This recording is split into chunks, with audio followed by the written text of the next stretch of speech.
Código de Trabajo de la República Dominicana, Ley No.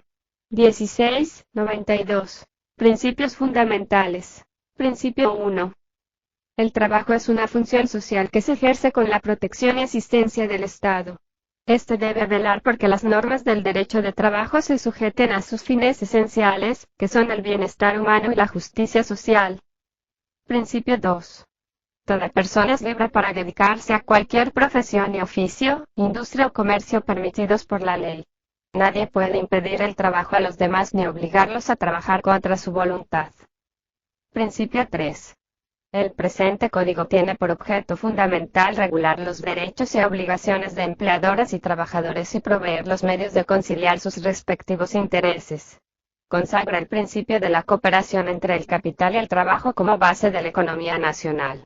Regula, por tanto, las relaciones laborales, de carácter individual y colectivo, establecidas entre trabajadores y empleadores o sus organizaciones profesionales, así como los derechos y obligaciones emergentes de las mismas, con motivo de la prestación de un trabajo subordinado.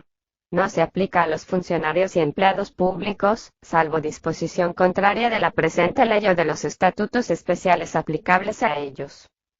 Tampoco se aplica a los miembros de las Fuerzas Armadas y de la Policía Nacional. Sin embargo, se aplica a los trabajadores que prestan servicios en empresas del Estado y en sus organismos oficiales autónomos de carácter industrial, comercial, financiero o de transporte. Principio 4. Las leyes concernientes al trabajo son de carácter territorial. Rigen sin distinción a dominicanos y extranjeros, salvo las derogaciones admitidas en convenios internacionales. En las relaciones entre particulares, la falta de disposiciones especiales es suplida por el derecho común. Principio 5. Los derechos reconocidos por la ley a los trabajadores, no pueden ser objeto de renuncia o limitación convencional. Es nulo todo pacto en contrario. Principio 6. En materia de trabajo los derechos deben ser ejercidos y las obligaciones ejecutadas según las reglas de la buena fe. Es ilícito el abuso de los derechos. Principio 7. Se prohíbe cualquier discriminación, exclusión o preferencia basada en motivos de sexo, edad, raza, color, ascendencia nacional, origen social, opinión política, militancia sindical o creencia religiosa, salvo las excepciones previstas por la ley con fines de protección a la persona del trabajador. Las distinciones, exclusiones o preferencias basadas en las calificaciones exigidas para un empleo determinado no están comprendidas en esta prohibición. Principio 8. En caso de concurrencia de varias normas legales o convencionales, prevalecerá la más favorable al trabajador. Si hay duda en la interpretación o alcance de la ley, se decidirá en el sentido más favorable al trabajador. Principio 9. El contrato de trabajo no es el que conste en un escrito, sino el que se ejecute en hechos. Es nulo todo contrato por el cual las partes hayan procedido en simulación o fraude a la ley laboral, sea aparentando normas contractuales no laborales, interposición de personas o de cualquier otro medio. En tal caso, la relación de trabajo quedará regida por este código. Principio 10. La trabajadora tiene los mismos derechos y obligaciones que el trabajador. Las disposiciones especiales previstas en este código tienen como propósito fundamental la protección de la maternidad. Principio 11. Los menores no pueden ser empleados en servicios que no sean apropiados a su edad, estado o condición o que les impida recibir la instrucción escolar obligatoria. Principio 12. Se reconocen como derechos básicos de los trabajadores, entre otros, la libertad sindical, el disfrute de un salario justo, la capacitación profesional y el respeto a su integridad física, a su intimidad y a su dignidad personal. Principio 13. El Estado garantiza a empleadores y trabajadores, para la solución de sus conflictos, la creación y el mantenimiento de jurisdicciones especiales. Se instituye como obligatorio el preliminar de la conciliación. Esta puede ser promovida por los jueces en todo estado de causa. Libro primero. El contrato de trabajo. Título I. Definición y sujetos del contrato. Art. 1. El contrato de trabajo es aquel por el cual una persona se obliga, mediante una retribución, a prestar un servicio personal a otra, bajo la dependencia y dirección inmediata o delegada de ésta. Art. 2. Trabajador es toda persona física que presta un servicio, material o intelectual, en virtud de un contrato de trabajo. Empleador es la persona física o moral a quien es prestado el servicio. Art. 3. Se entiende por empresa la unidad económica de producción o distribución de bienes o servicios. Establecimiento es la unidad técnica que como sucursal, agencia u otra forma, se integra y contribuye a la realización de los fines de la empresa. Art.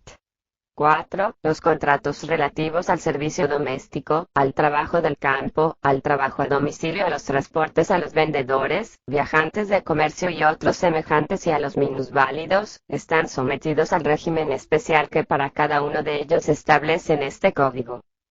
Art. 5. No están regidos por el presente código, salvo disposición expresa que los incluya. 1.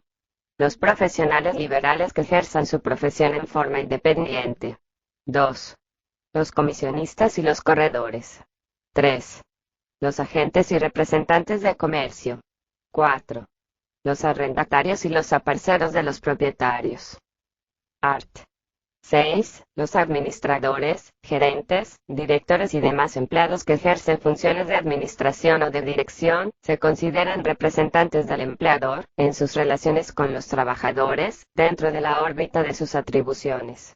Son a su vez trabajadores en sus relaciones con el empleador que representan. Art. 7. Intermediario es toda persona que, sin ser representante conocido del empleador, interviene por cuenta de este último en la contratación de los servicios de uno o varios trabajadores. También se consideran como intermediarios los que contratan trabajadores para ser utilizados en trabajos de la empresa de otro. Art. 8. Los jefes de equipos de trabajadores y todos aquellos que, ejerciendo autoridad y dirección sobre uno o más trabajadores, trabajan bajo la dependencia y dirección de un empleador, son a la vez intermediarios y trabajadores. Art. 9. El trabajador puede prestar servicios a más de un empleador en horarios de trabajo diferentes. No puede hacerse sustituir por otro en la prestación de sus servicios ni utilizar uno o más auxiliares, sin la aprobación del empleador. Art. 10. El trabajador que desea designar un sustituto o emplear uno o más auxiliares, lo mismo que el intermediario, debe comunicar al empleador las condiciones en que prestarán sus servicios el sustituto, los auxiliares o los trabajadores contratados, a fin de que el empleador pueda dar su aprobación y el contrato de trabajo quede formalizado directamente con este último.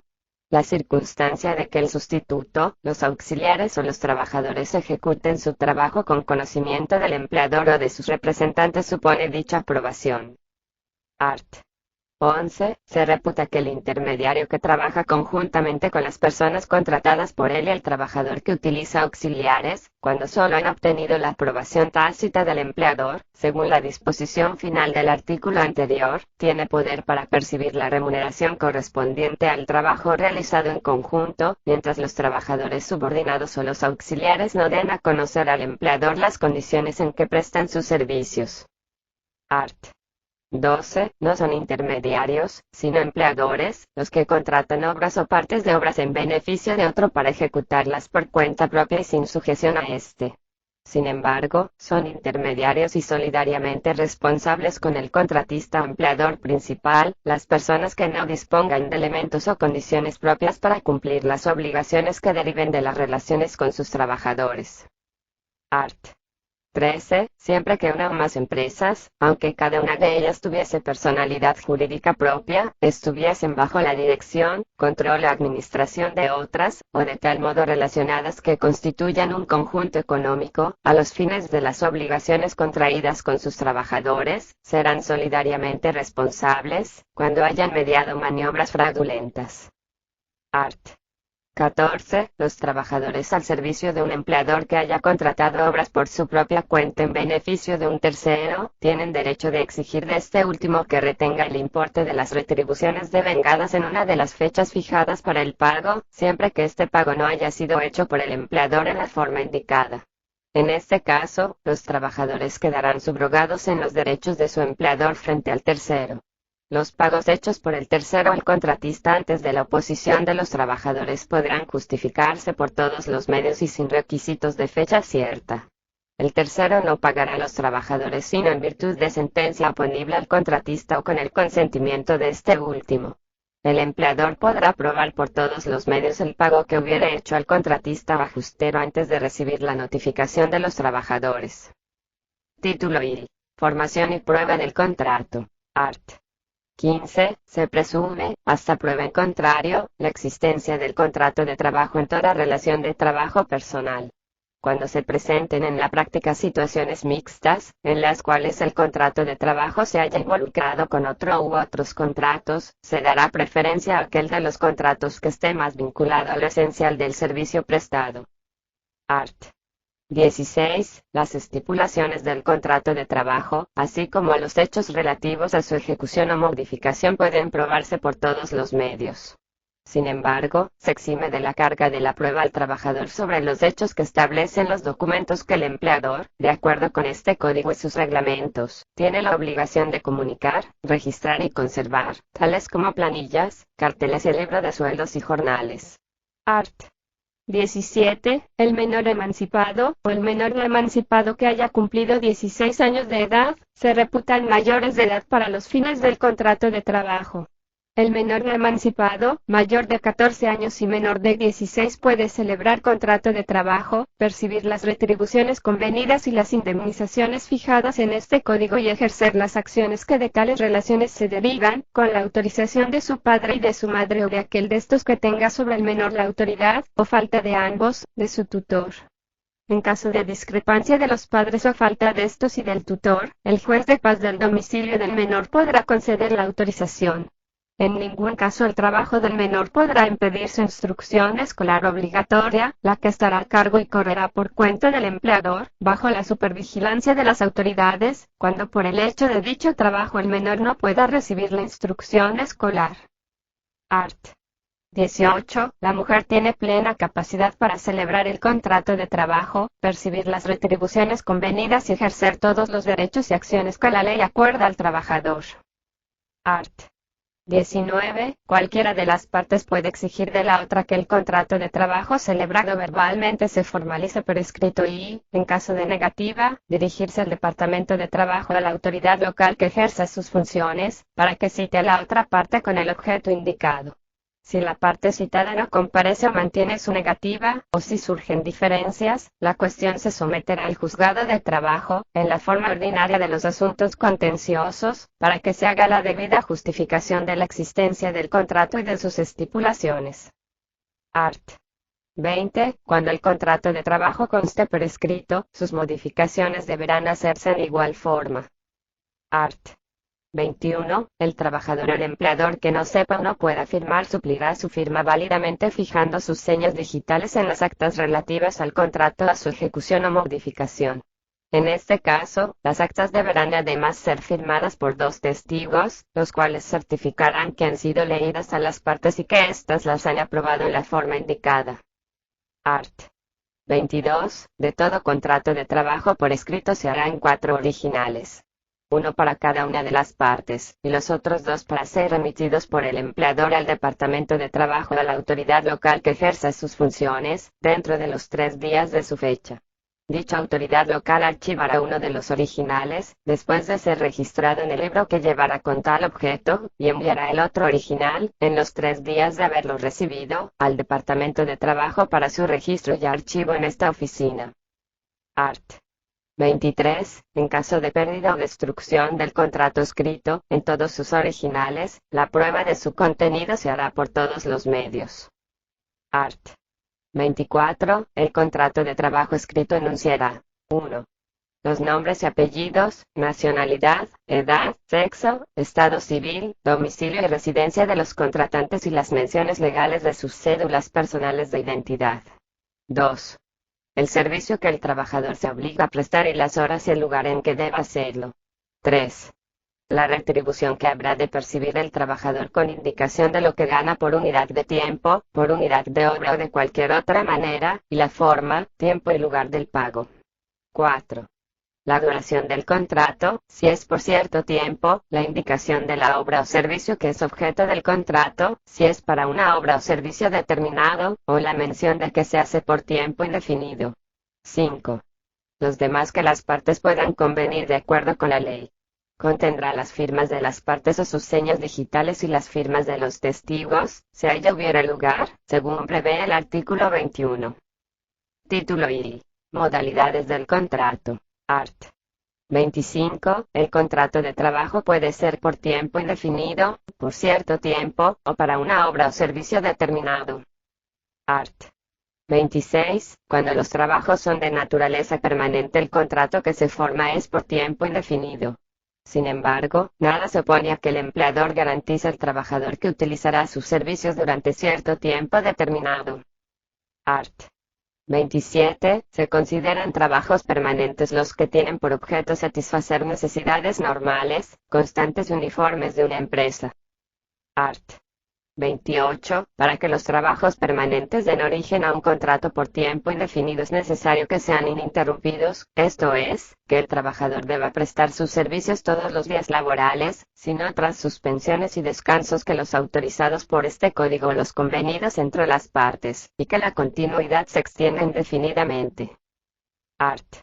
29. Los contratos relativos a trabajos que, por su naturaleza, solo duren una parte del año, son contratos que expiran sin responsabilidad para las partes, con la terminación de la temporada. Sin embargo, si los trabajos se extienden por encima de 4 meses, el trabajador tendrá derecho a la asistencia económica establecida en el artículo 82. Art. 30. Los contratos estacionales de la industria azucarera se reputan contratos de trabajo por tiempo indefinido sujetos a las reglas establecidas por estos en caso de desahucio, salvo disposición contraria de la ley o del convenio colectivo. Los periodos de prestación del servicio, correspondientes a varias zafras o temporadas consecutivas, se acumularán para la determinación de los derechos del trabajador. Art. 31. El contrato de trabajo solo puede celebrarse para una obra o servicio determinado cuando lo exija la naturaleza del trabajo. Cuando un trabajador labore sucesivamente con un mismo empleador en más de una obra determinada, se reputa que existe entre ellos un contrato de trabajo por tiempo indefinido. Se considera labor sucesiva cuando un trabajador comienza a laborar en otra obra del mismo empleador, iniciada en un periodo no mayor de 2 meses después de concluida la anterior. Se reputa también contrato de trabajo por tiempo indefinido, el de los trabajadores pertenecientes a cuadrillas que son intercaladas entre varias obras a cargo del mismo empleador. Art.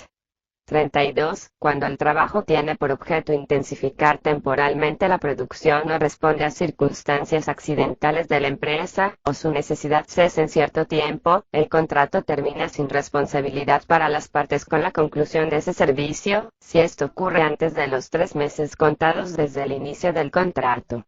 En caso contrario, el empleador pagará al trabajador el auxilio de cesantía de conformidad a lo dispuesto por el artículo 80. Art. 33. Los contratos de trabajo solo pueden celebrarse por cierto tiempo en uno de estos casos. 1. Si es conforme a la naturaleza del servicio que se va a prestar. 2. Si tiene por objeto la sustitución provisional de un trabajador en caso de licencia, vacaciones o cualquier otro impedimento temporal. 3. Si conviene a los interesados del trabajador. Art. 34. Todo contrato de trabajo se presume celebrado por tiempo indefinido. Los contratos de trabajo celebrados por cierto tiempo para una obra o servicio determinado deben redactarse por escrito. Art. 35. Los contratos de trabajo celebrados por cierto tiempo para una obra o servicio determinado fuera de los casos enunciados en los artículos que preceden, o para burlar las disposiciones de este código, se consideran hechos por tiempo indefinido. Título I. De los derechos y obligaciones resultantes del contrato. Art. 36. El contrato de trabajo obliga a lo expresamente pactado y a todas las consecuencias que sean conforme con la buena fe, la equidad, el uso de la ley. Art. 37. En todo contrato de trabajo deben tenerse como incluidas las disposiciones supletorias dictadas en este código para regir las relaciones entre trabajadores y empleadores. Pero las partes pueden modificarlas siempre que sea con el objeto de favorecer al trabajador y mejorar su condición. Art. 38. Son nulas las cláusulas que tengan por objeto la renuncia o limitación de los derechos que acuerda este código en beneficio de los trabajadores, y el contrato de trabajo se ejecutará como si tales cláusulas no existieran. Art.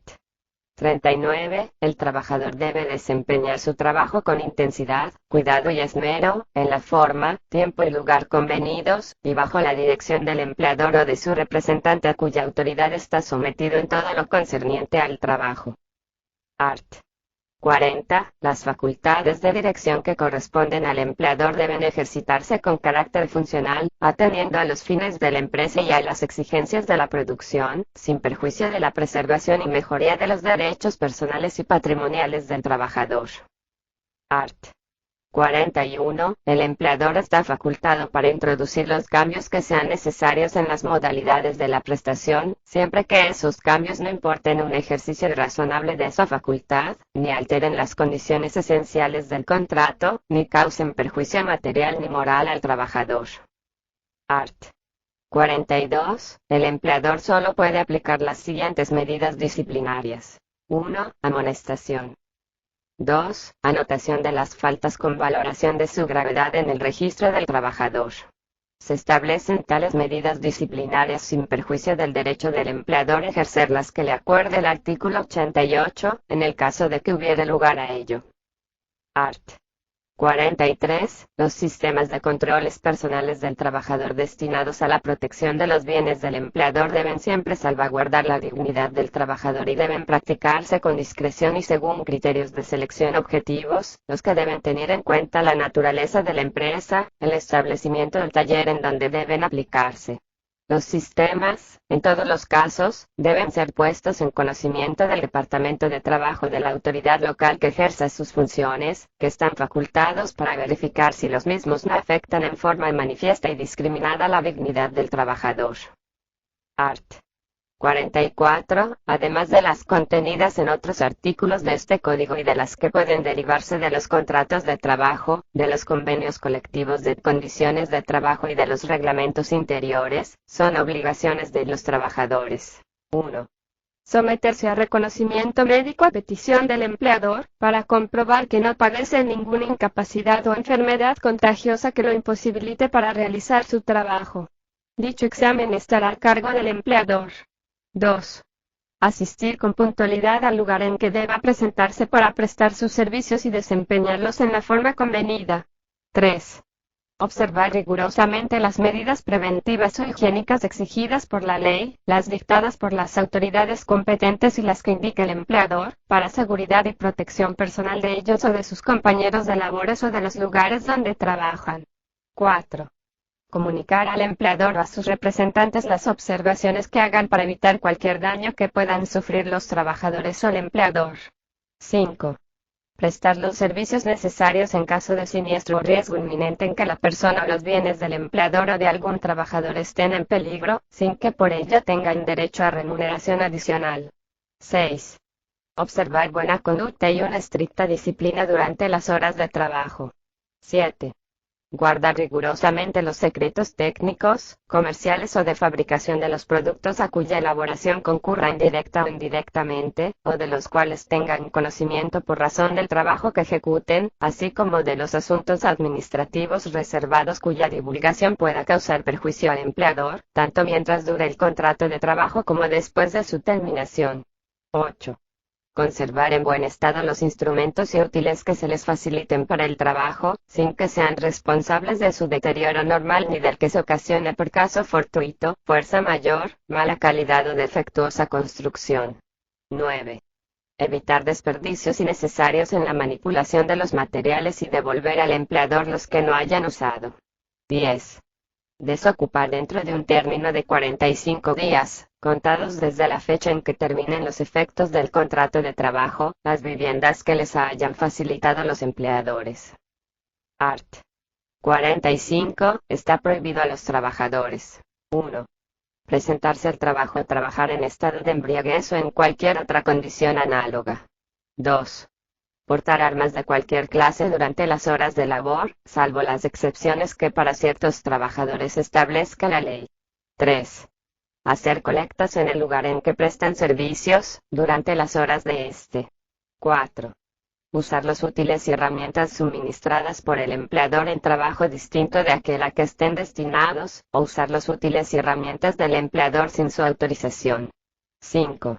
Extraer de la fábrica, taller o establecimiento útiles del trabajo, materia prima o elaborada, sin permiso del empleador. 6. Hacer durante el trabajo cualquier tipo de propaganda religiosa o política. Art. 46. Son obligaciones del empleador. 1. Mantener las fábricas, talleres, oficinas y demás lugares en que deben ejecutarse los trabajos en las condiciones exigidas por las disposiciones sanitarias. 2. Proporcionar gratuitamente a los trabajadores los medicamentos preventivos que indiquen las autoridades sanitarias en virtud de la ley, en caso de enfermedades epidémicas. 3. Observar las medidas adecuadas y la que fijen las leyes para prevenir accidentes en el uso de maquinarias, instrumentos y material de trabajo. 4. Instalar para el servicio de los obreros, por lo menos, un botiquín de primeros auxilios. 5. Proveer oportunamente a los trabajadores de los materiales que hayan de usar, y cuando no se hayan comprometido a trabajar con herramientas propias, de los útiles e instrumentos necesarios para la ejecución del trabajo convenido, sin poder exigirles alquiler por ese concepto. 6.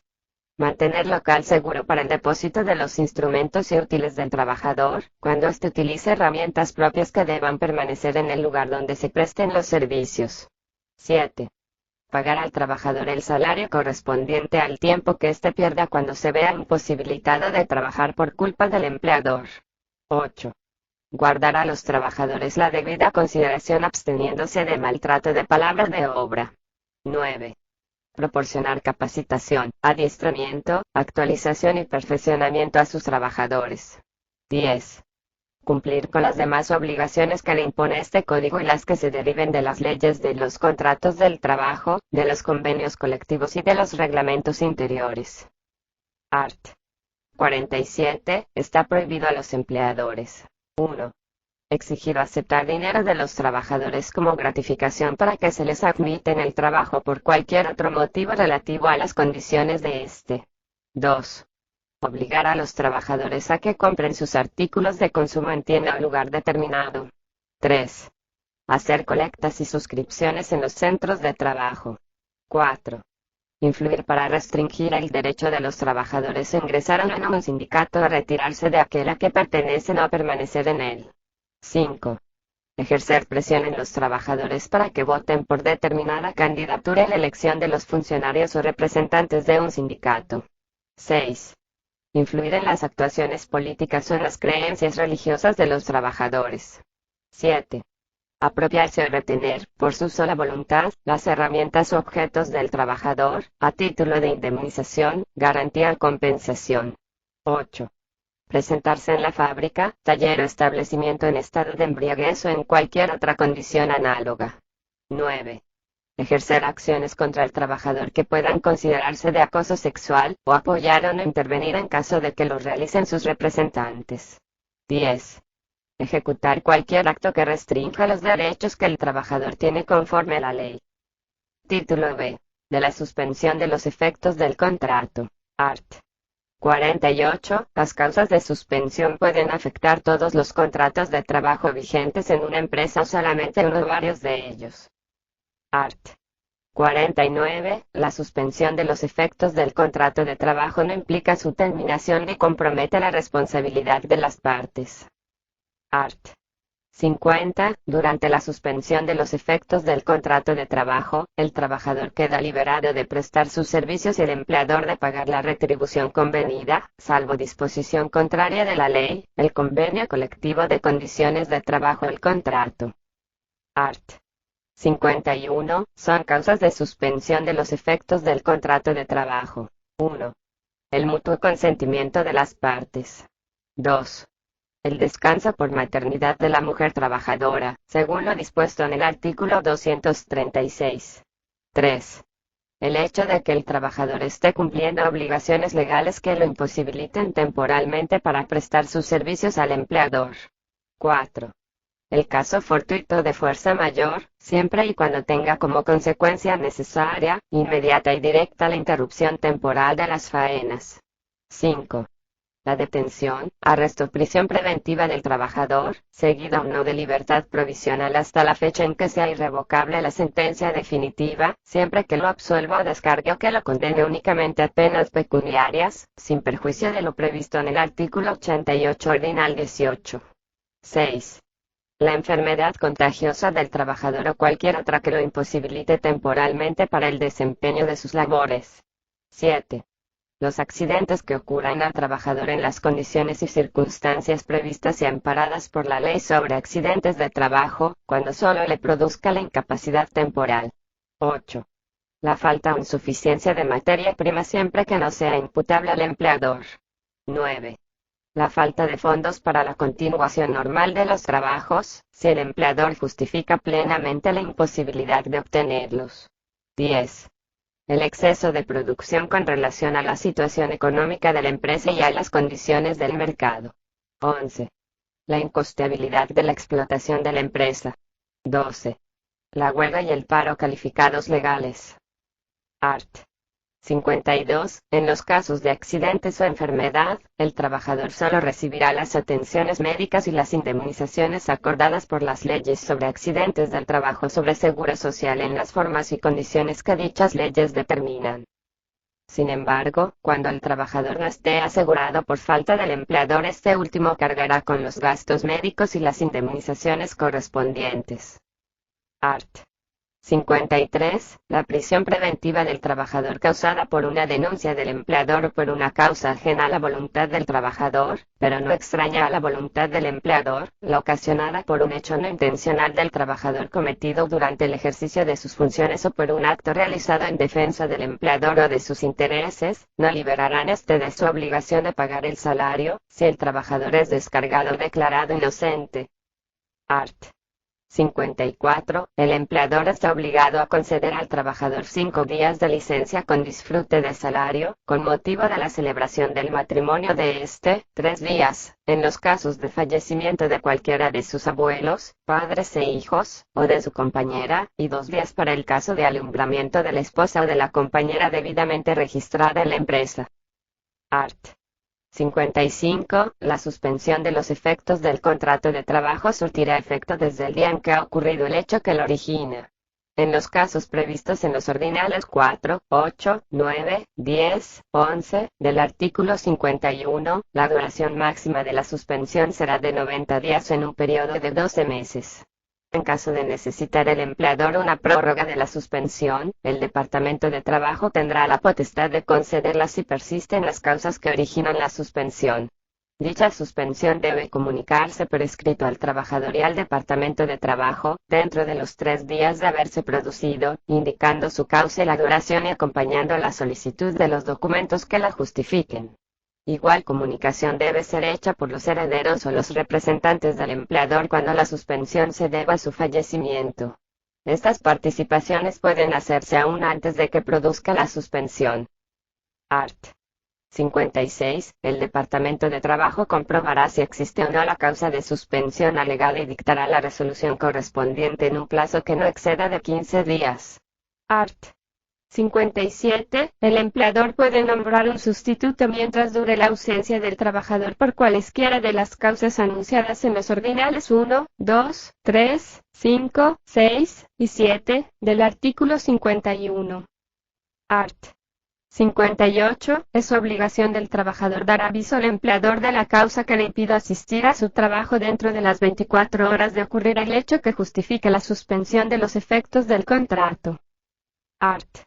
59. La suspensión cesa con la causa que la ha motivado. El empleador o sus herederos reanudarán inmediatamente los trabajos mediante notificación al Departamento de Trabajo a la autoridad local que ejerza sus funciones, que se encargará de llevarlo al conocimiento de los trabajadores. Si el empleador o sus herederos no reanudan los trabajos, a pesar de haber cesado la causa que ha determinado la suspensión, el Departamento de Trabajo, previa comprobación de esta circunstancia, declarará que la suspensión de los efectos del contrato ha cesado. Art. 60. Si el Departamento de Trabajo o la autoridad local que ejerza sus funciones no encuentra uno o varios trabajadores dentro del tercer día, a contar de la fecha en que haya recibido el aviso escrito de reanudación de los trabajos, notificará a los interesados por medio de un aviso que hará publicar 3 días consecutivos en un periódico de la localidad o de circulación nacional. El pago de estas publicaciones será por cuenta del empleador o de sus herederos. Art. 61. Se reputa que el trabajador está en falta y sujeto a las sanciones que se establecen más adelante para las ausencias injustificadas, cuando no concurra a prestar sus servicios el día en que termina la suspensión por haber cesado la causa que le impedía trabajar o dentro de los 6 días subsiguientes a la fecha de la participación indicada en el artículo 59, o la fecha de la última publicación del aviso previsto en el artículo 60. Título B. De la modificación del contrato. Art. 62. El contrato de trabajo consentido válidamente entre las partes puede ser modificado. 1. Por efecto de disposiciones contenidas en este código y en otras leyes posteriores. 2. Por efecto de los convenios colectivos de condiciones de trabajo. 3. Por mutuo consentimiento. Art. 63. La cesión de una empresa, de una sucursal o de una dependencia de la misma, o el traspaso o transferimiento de un trabajador a otra empresa cualquiera transmite al adquiriente todas las prerrogativas y obligaciones resultantes de los contratos de trabajo que correspondan al establecimiento cedido relativas al trabajador transferido, incluso las que hayan sido objeto de demanda y estén pendientes de fallo de ejecución, y no extinguirán en ningún caso los derechos adquiridos por el trabajador, sin perjuicio, además, de lo que se dispone en los párrafos 3 y 4 del artículo 96 de este código. Art.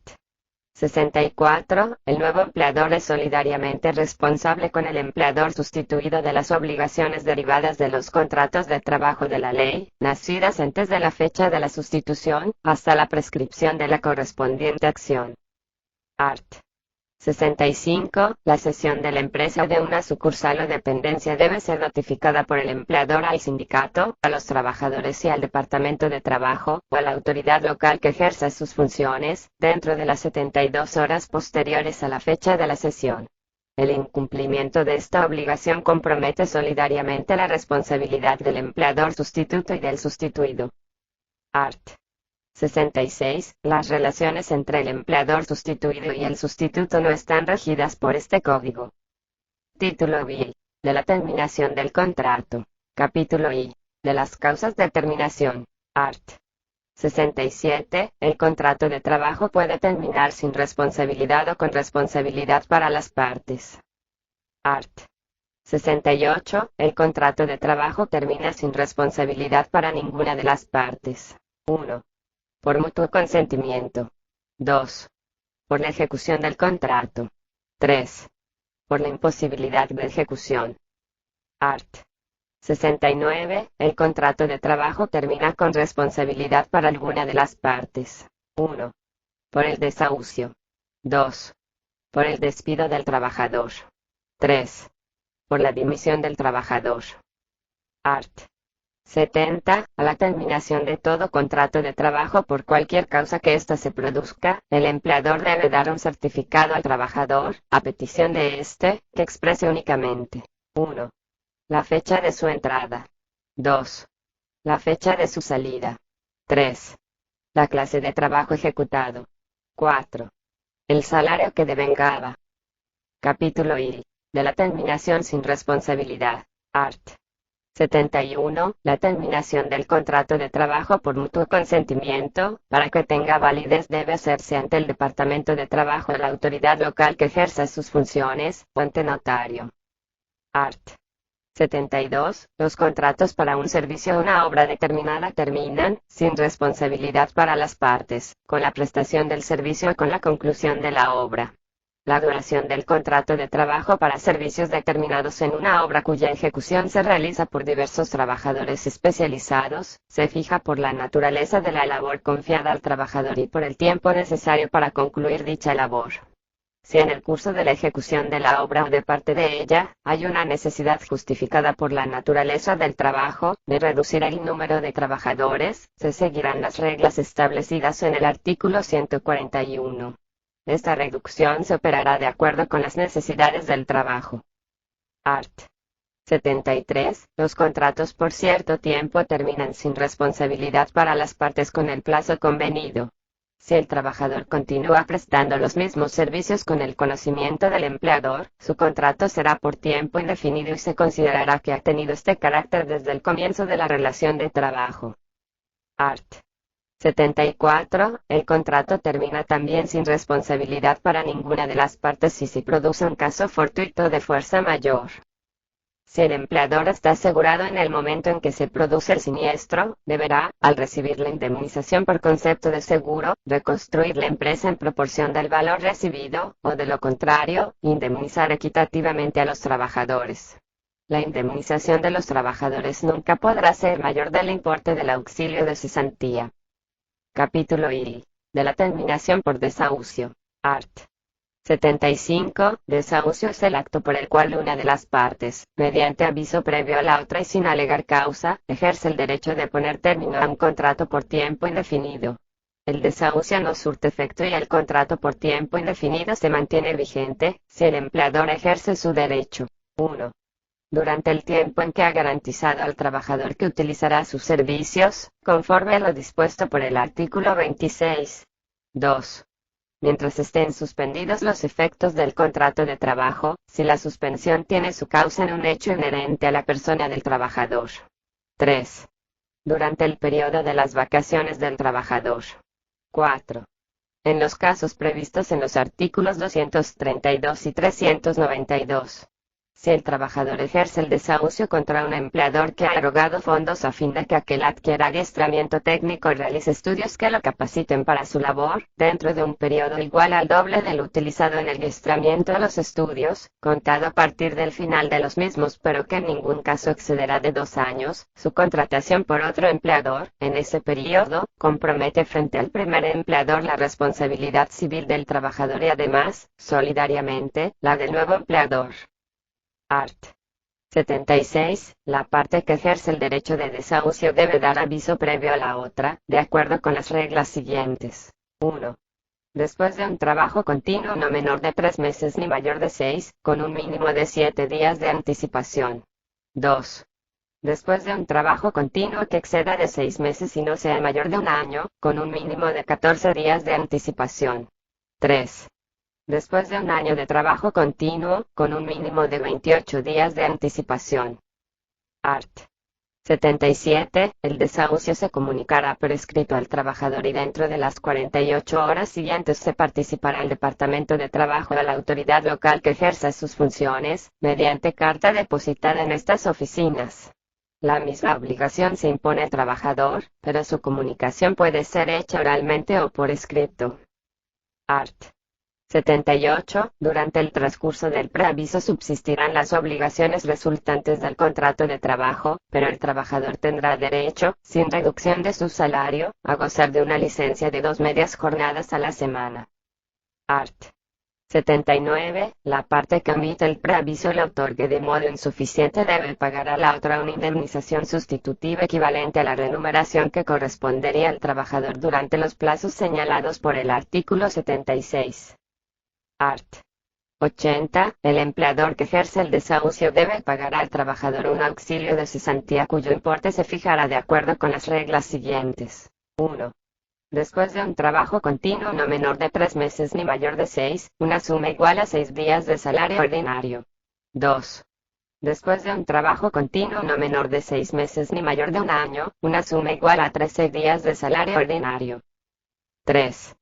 Después de un trabajo continuo no menor de un año ni mayor de 5, una suma igual a 21 días de salario ordinario, por cada año de servicio prestado. 4.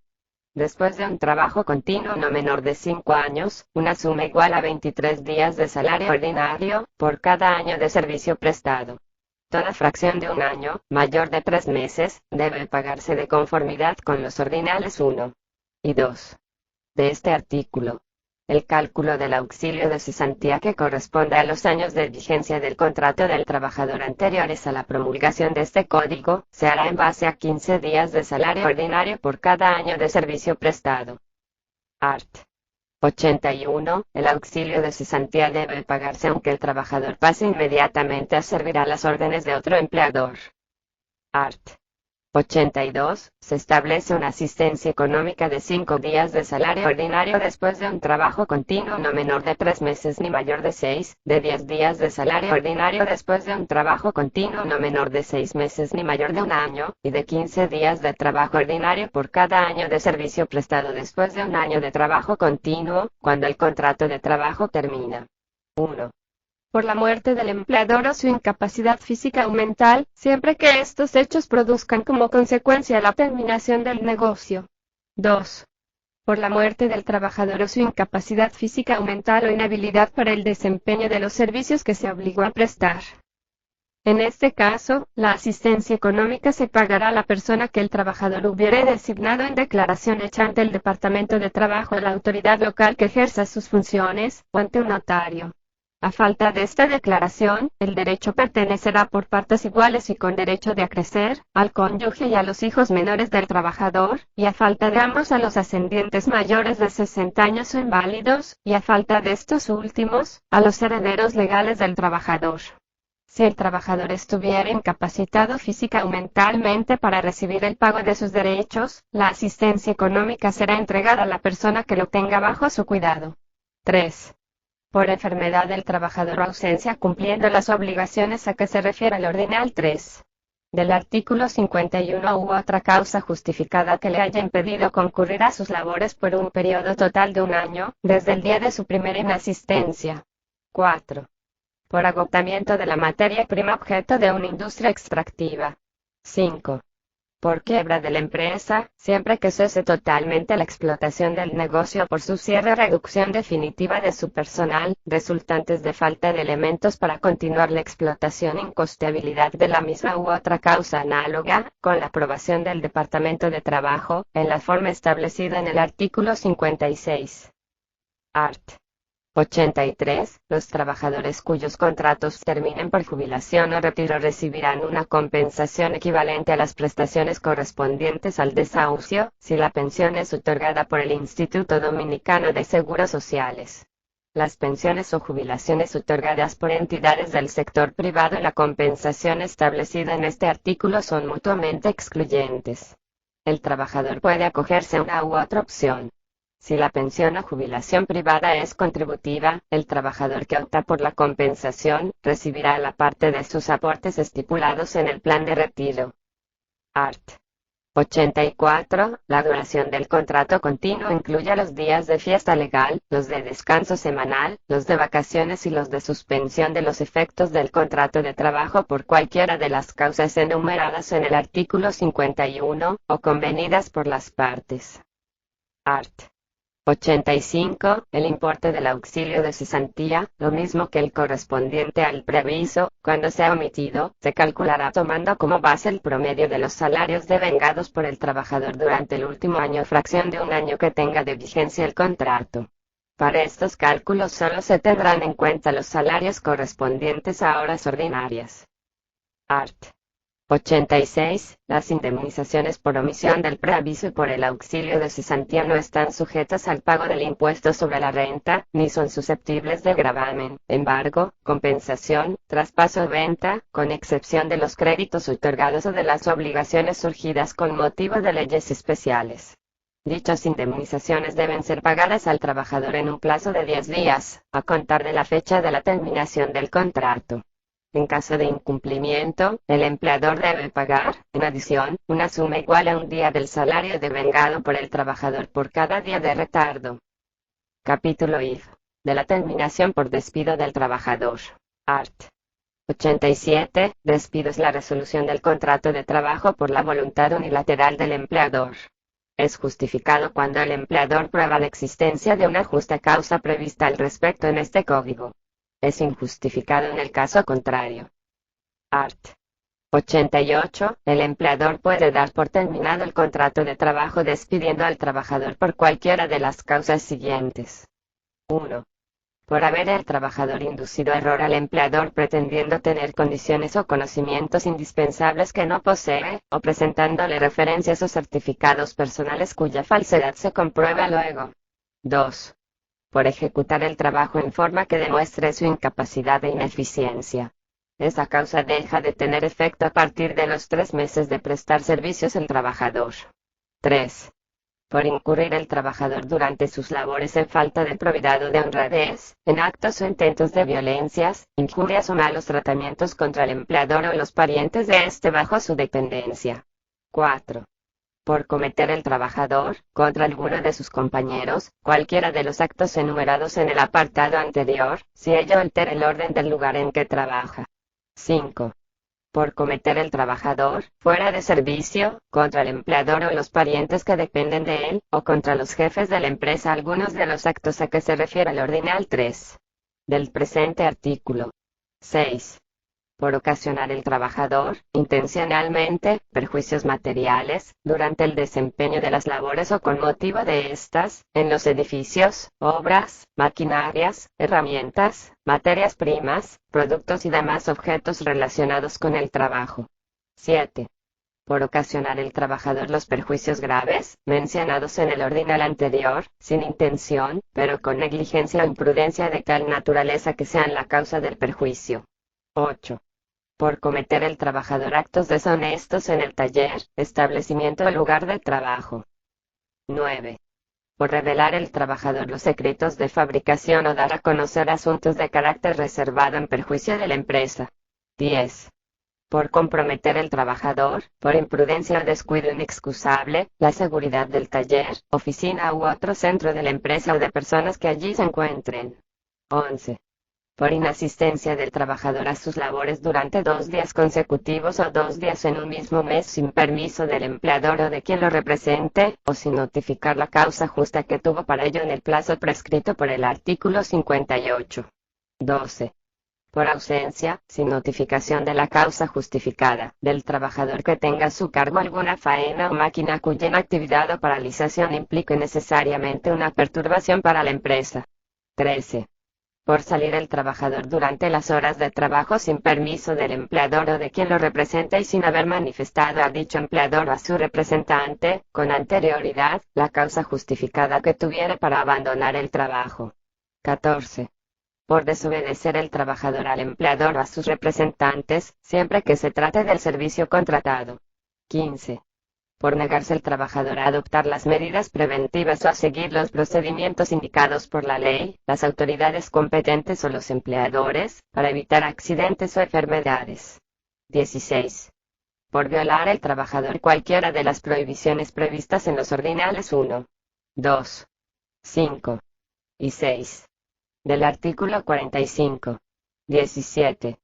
Por violar el trabajador cualquiera de las prohibiciones previstas en los ordinales 3 y 4 del artículo 45 después que el Departamento de Trabajo o la autoridad local que ejerza sus funciones lo haya amonestado por la misma falta a requerimiento del empleador. 18. Por haber sido condenado el trabajador a una pena privativa de libertad por sentencia irrevocable. 19. Por falta de dedicación a las labores para las cuales ha sido contratado o por cualquier otra falta grave a las obligaciones que el contrato imponga al trabajador. Art. 89. El empleador que despide a un trabajador por una de las causas enumeradas en el artículo 88, no incurre en responsabilidad. Art. 90. El derecho del empleador a despedir al trabajador por una de las causas enumeradas en el artículo 88, caduca a los 15 días. Este plazo se cuenta a partir de la fecha en que se ha generado ese derecho. En el caso previsto por el artículo 88, ordinal 18, el derecho del empleador a despedir al trabajador caduca a los 15 días de la fecha en que el trabajador ha comunicado o notificado al empleador el hecho que hizo irrevocable la sentencia condenatoria. Art. 91. En las 48 horas siguientes al despido, el empleador lo comunicará, con indicación de causa, tanto al trabajador como al Departamento de Trabajo o a la autoridad local que ejerza sus funciones. Art. 92. Después de comunicado el despido, no se admitirá la modificación de las causas consignadas en la comunicación y se podrán añadir otras. Art.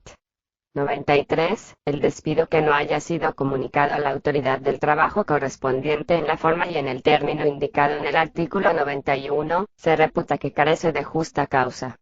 La querella del trabajador, en ningún caso suple la obligación del empleador. Art. 94. Si como consecuencia del despido surge contención y el empleador prueba la justa causa invocada por él, el tribunal declarará justificado el despido. Art. 95. Si el empleador no prueba la justa causa invocada como fundamento del despido, el tribunal declarará el despido injustificado y resuelto el contrato por causa del empleador y, en consecuencia, condenará a este último a pagar al trabajador los valores siguientes. 1. Si el contrato es por tiempo indefinido, las sumas que correspondan al plazo del preaviso y al auxilio de cesantía. 2. Si el contrato es por cierto tiempo para una obra o servicio determinado, la mayor suma entre el total de salarios que faltará hasta el vencimiento del término hasta la conclusión del servicio o la obra convenidos y la suma que habría recibido en caso de desahucio, a menos que las partes hayan fijado por escrito una suma mayor. 3. Una suma igual a los salarios que habría recibido el trabajador desde el día de su demanda hasta la fecha de la sentencia definitiva, dictada en última instancia. Esta suma no puede exceder de los salarios correspondientes a 6 meses. Estas sumas gozan de las garantías establecidas en el artículo 86. Las disposiciones de este inciso no serán aplicables cuando surja un litigio que no sea por despido. Capítulo B. De la terminación por dimisión del trabajador. Art. 96. Dimisión es la resolución del contrato de trabajo por voluntad unilateral del trabajador. Es justificada cuando el trabajador prueba la existencia de una justa causa prevista al respecto de este código. Es injustificada en el caso contrario. Se reputa inexistente y, en consecuencia, no extinguirá los derechos que el trabajador haya adquirido, cuando lo que realmente se ha operado es un traspaso, cambio o transferimiento del trabajador a otra empresa, entidad o empleador con fines fraudulentos. Se presume siempre el fraude en perjuicio de los derechos del trabajador cuando el traspaso, cambio o transferimiento de este ha tenido lugar a otra empresa, entidad o empleador que sea una filial de la empresa con la cual opera el traspaso o cambio, o que mantengan con ella afinidad o vinculación en el desenvolvimiento de sus actividades o negocios, o integre con ella un solo conjunto económico. Art. 97. El trabajador puede dar por terminado el contrato de trabajo, presentando su dimisión, por cualquiera de las causas siguientes. 1. Por haberlo inducido a error el empleador, al celebrarse el contrato, respecto a las condiciones de este. 2.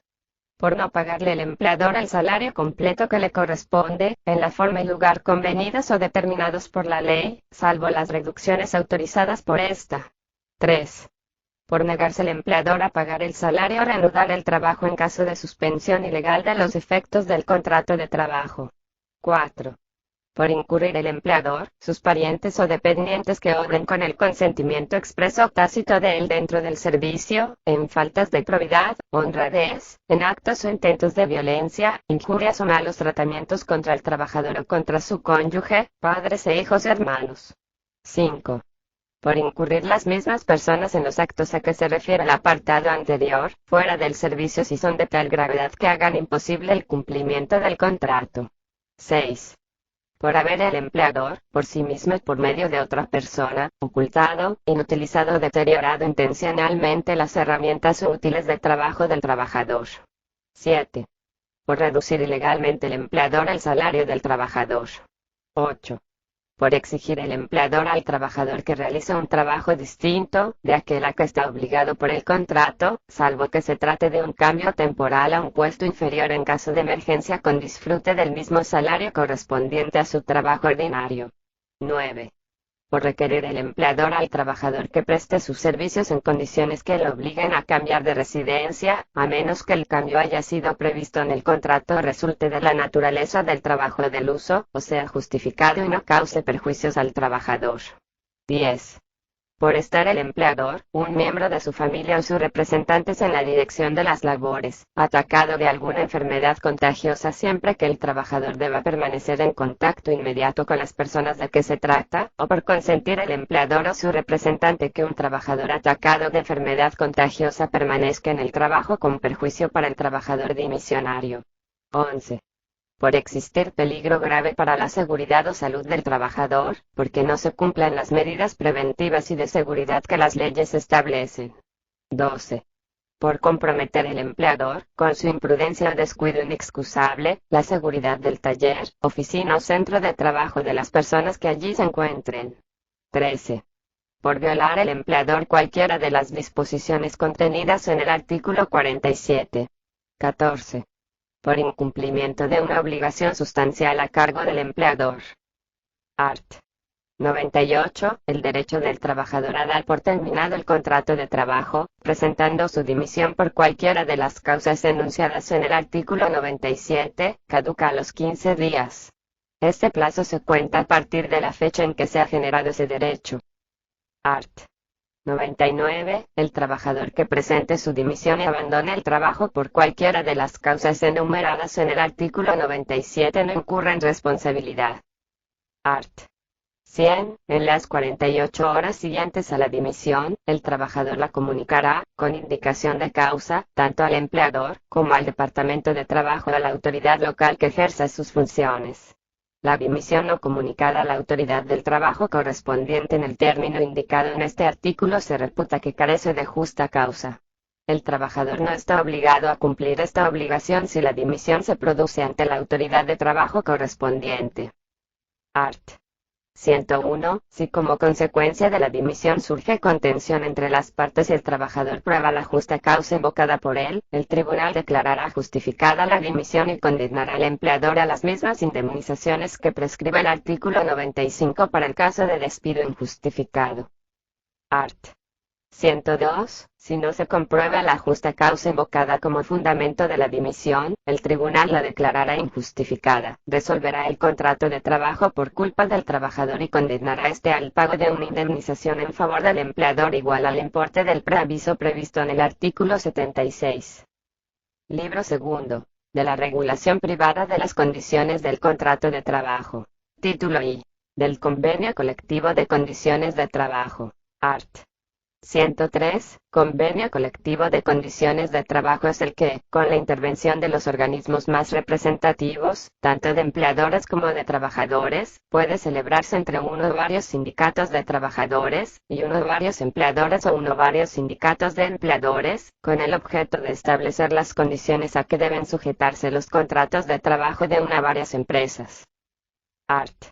104. En el convenio colectivo pueden reglamentarse el monto de los salarios, la duración de la jornada, los descansos y vacaciones y las demás condiciones de trabajo. Art. 105. Las partes pueden incluir en el convenio colectivo todos los acuerdos que tengan por objeto garantizar el cumplimiento de buena fe de sus disposiciones. Art. 106. Son ilícitas, y en tal concepto se reputan como no escritas, las cláusulas que obliguen al empleador. 1. A no admitir como trabajadores sino a los miembros de un sindicato. 2. A preferir para ser contratados como trabajadores a los miembros de un sindicato. 3. A despedir al trabajador que deje de ser miembro de un sindicato. 4. A ejecutar contra sus trabajadores las sanciones pronunciadas contra ellos por el sindicato a que pertenece. Art. 107. Un sindicato, tanto de empleadores como de trabajadores, solo puede celebrar convenios colectivos de condiciones de trabajo si es representante autorizado de los empleadores o de los trabajadores cuyos intereses profesionales afecta el convenio colectivo, de conformidad con los artículos 108, 109, 110 y 111. Art. 108. El sindicato de empleadores solo representa los intereses profesionales de los empleadores que sean miembros de la asociación. Art. 109. El sindicato de trabajadores está autorizado para representar a los intereses profesionales de todos los trabajadores de una empresa, siempre que el sindicato cuente entre sus miembros con la mayoría absoluta de dichos trabajadores.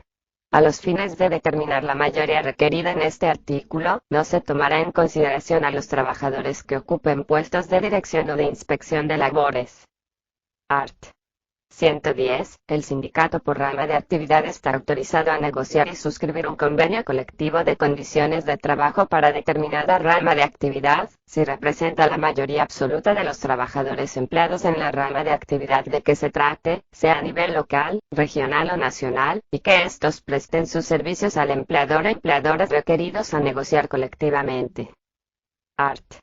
111. Cuando se trate de una empresa que por la índole de sus actividades emplee trabajadores pertenecientes a diferentes profesiones, y dichos trabajadores no estén constituidos en sindicato con la mayoría prescrita en el artículo 109, el convenio colectivo podrá celebrarse con el conjunto de los sindicatos que representan a cada una de esas profesiones, a condición de que por ese medio se obtenga la indicada mayoría. Art. 112. El sindicato de empresa tiene preferencia para la celebración de convenios colectivos con el empleador en cuya empresa trabajen sus miembros. Cuando concurran un sindicato de empresa y un sindicato por rama de actividad, se dará preferencia a la negociación por rama de actividad conforme a lo dispuesto en el artículo 110. Art. 113. El convenio colectivo debe hacerse por escrito, en tantos originales como partes hayan intervenido con interés distinto, más 2 originales para el Departamento de Trabajo. De lo contrario no producirá ningún efecto. Art. 114. El convenio colectivo de condiciones de trabajo debe imprimirse y fijarse durante 15 días en los lugares más visibles de los establecimientos donde deben aplicarse sus disposiciones. Art. 115. La duración del convenio colectivo será la que se determine en el mismo, pero no podrá ser menor de 1 año ni mayor de 3. En caso de que no se determine expresamente su duración, la vigencia del convenio colectivo será de 1 año. El convenio colectivo se prorrogará automáticamente durante un periodo igual al estipulado o al establecido por la ley, si ninguna de las partes lo denuncia con 2 meses de anticipación a la fecha de su vencimiento. Dentro de las 48 horas de denunciado el convenio, deberá depositarse copia de dicha denuncia en el Departamento de Trabajo. Art. 116. Los sindicatos de trabajadores y los de empleadores o sindicatos de empleadores ligados por un convenio colectivo, así como los miembros de dichos sindicatos están obligados a no hacer nada que pueda impedir o estorbar su ejecución. Art. 117. El sindicato de trabajadores no es garante de la ejecución del convenio colectivo por parte de sus miembros sino en la medida determinada en el mismo convenio. Art. 118. Las condiciones acordadas en el convenio colectivo se reputan incluidas en todos los contratos individuales de trabajo de la empresa, aunque se refieran a trabajadores que no sean miembros del sindicato que lo haya celebrado, salvo disposición contraria de la ley. Art. 119. El convenio colectivo no se aplica, salvo cláusula especial al respecto, a los contratos de trabajo de las personas que desempeñan puestos de dirección o de inspección de labores. Art.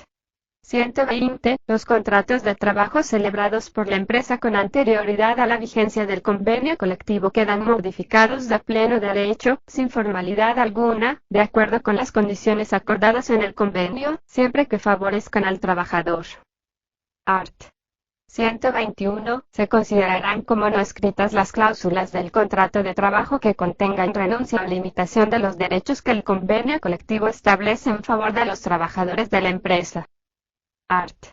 122. Además de la denuncia, el convenio colectivo termina. 1. Por la terminación de todos los contratos de trabajo de la empresa o de cualquiera de las empresas que lo hayan suscrito. 2. Por mutuo consentimiento. 3. Por las causas establecidas en el mismo convenio. 4.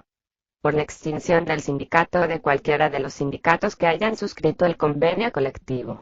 Sin embargo, en caso de denuncia, seguida de negociaciones colectivas, todas las obligaciones del convenio subsistirán hasta que sea firmado un nuevo convenio con el mismo sindicato de trabajadores y por un periodo de hasta 6 meses del vencimiento del convenio. Art. 123. Salvo convención contraria, la sola terminación del convenio colectivo no modifica las condiciones de los contratos de trabajo celebrados en ejecución del mismo, pero las partes quedan en aptitud de modificar esas condiciones dentro de la capacidad que les reconoce el presente código. Art. 124. El convenio colectivo puede ser objeto de revisión en el curso de su vigencia en los casos de cambios de hechos que ocurran sin culpa de ninguna de las partes, si dichos cambios no han sido previstos y si la parte interesada en la revisión de haberlos previsto, se hubiera obligado en condiciones distintas o no se hubiera contratado. La revisión se hará por mutuo acuerdo o, si esto no es posible, en las formas determinadas en los artículos relativos a los conflictos económicos y al procedimiento para resolverlos. Salvo convención contraria, el contrato continúa en vigor durante el procedimiento de revisión. Art. 125. Los sindicatos que sean partes en un convenio colectivo pueden ejercitar las acciones que nacen de este para exigir su cumplimiento, el pago de daños y perjuicios contra otros sindicatos que sean también partes en el mismo, contra los miembros de estos y contra los propios miembros, así como contra cualesquiera otras personas obligadas por el convenio. Art. 126. Las personas obligadas por un convenio colectivo pueden ejercitar las acciones que nacen de este para exigir su cumplimiento, daños y perjuicios contra otros individuos o sindicatos obligados en el mismo contrato, siempre que la falta de cumplimiento les ocasione un perjuicio individual. Art.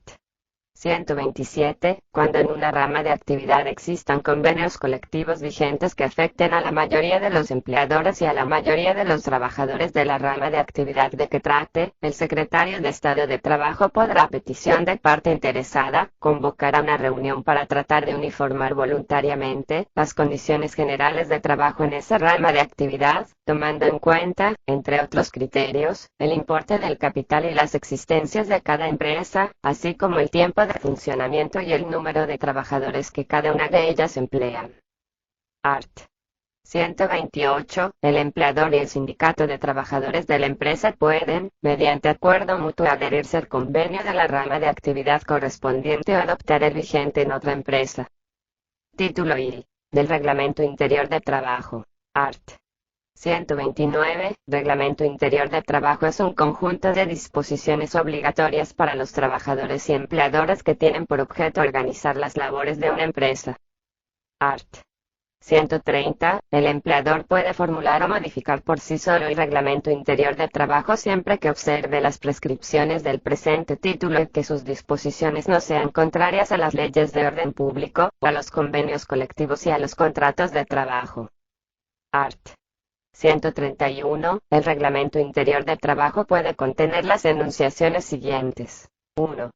Condiciones generales del trabajo de la empresa que no hayan sido previstas en los convenios colectivos o en los contratos de trabajo. 2. Normas a las cuales deben sujetarse la ejecución de las labores de la empresa. 3. Reglas de orden técnico y administrativo aplicables a los mismos trabajos. 4. Horas de principios y fin de la jornada de trabajo, tiempo determinado para las comidas y periodos de descanso durante la jornada. 5. Días y horas fijadas para hacer la limpieza de las máquinas, aparatos, locales y talleres. 6. Indicaciones para evitar que se realicen los riesgos profesionales e instrucciones para prestar los primeros auxilios en casos de accidentes. 7. Indicaciones de los trabajos que tienen carácter temporal o transitorio. 8. Días y lugares de pago. 9. Disposiciones disciplinarias y formas en que se aplican. 10. Las demás disposiciones que el empleador estime conveniente dentro de la capacidad que le atribuye este código. Art. 132. No se pueden establecer en el Reglamento Interior de Trabajo otras medidas disciplinarias distintas a las señaladas en el artículo 42. Art. 133. Para que el Reglamento Interior de Trabajo pueda ejecutarse deben llenarse los siguientes requisitos. 1. Imprimirse o escribirse con caracteres fácilmente legibles. 2.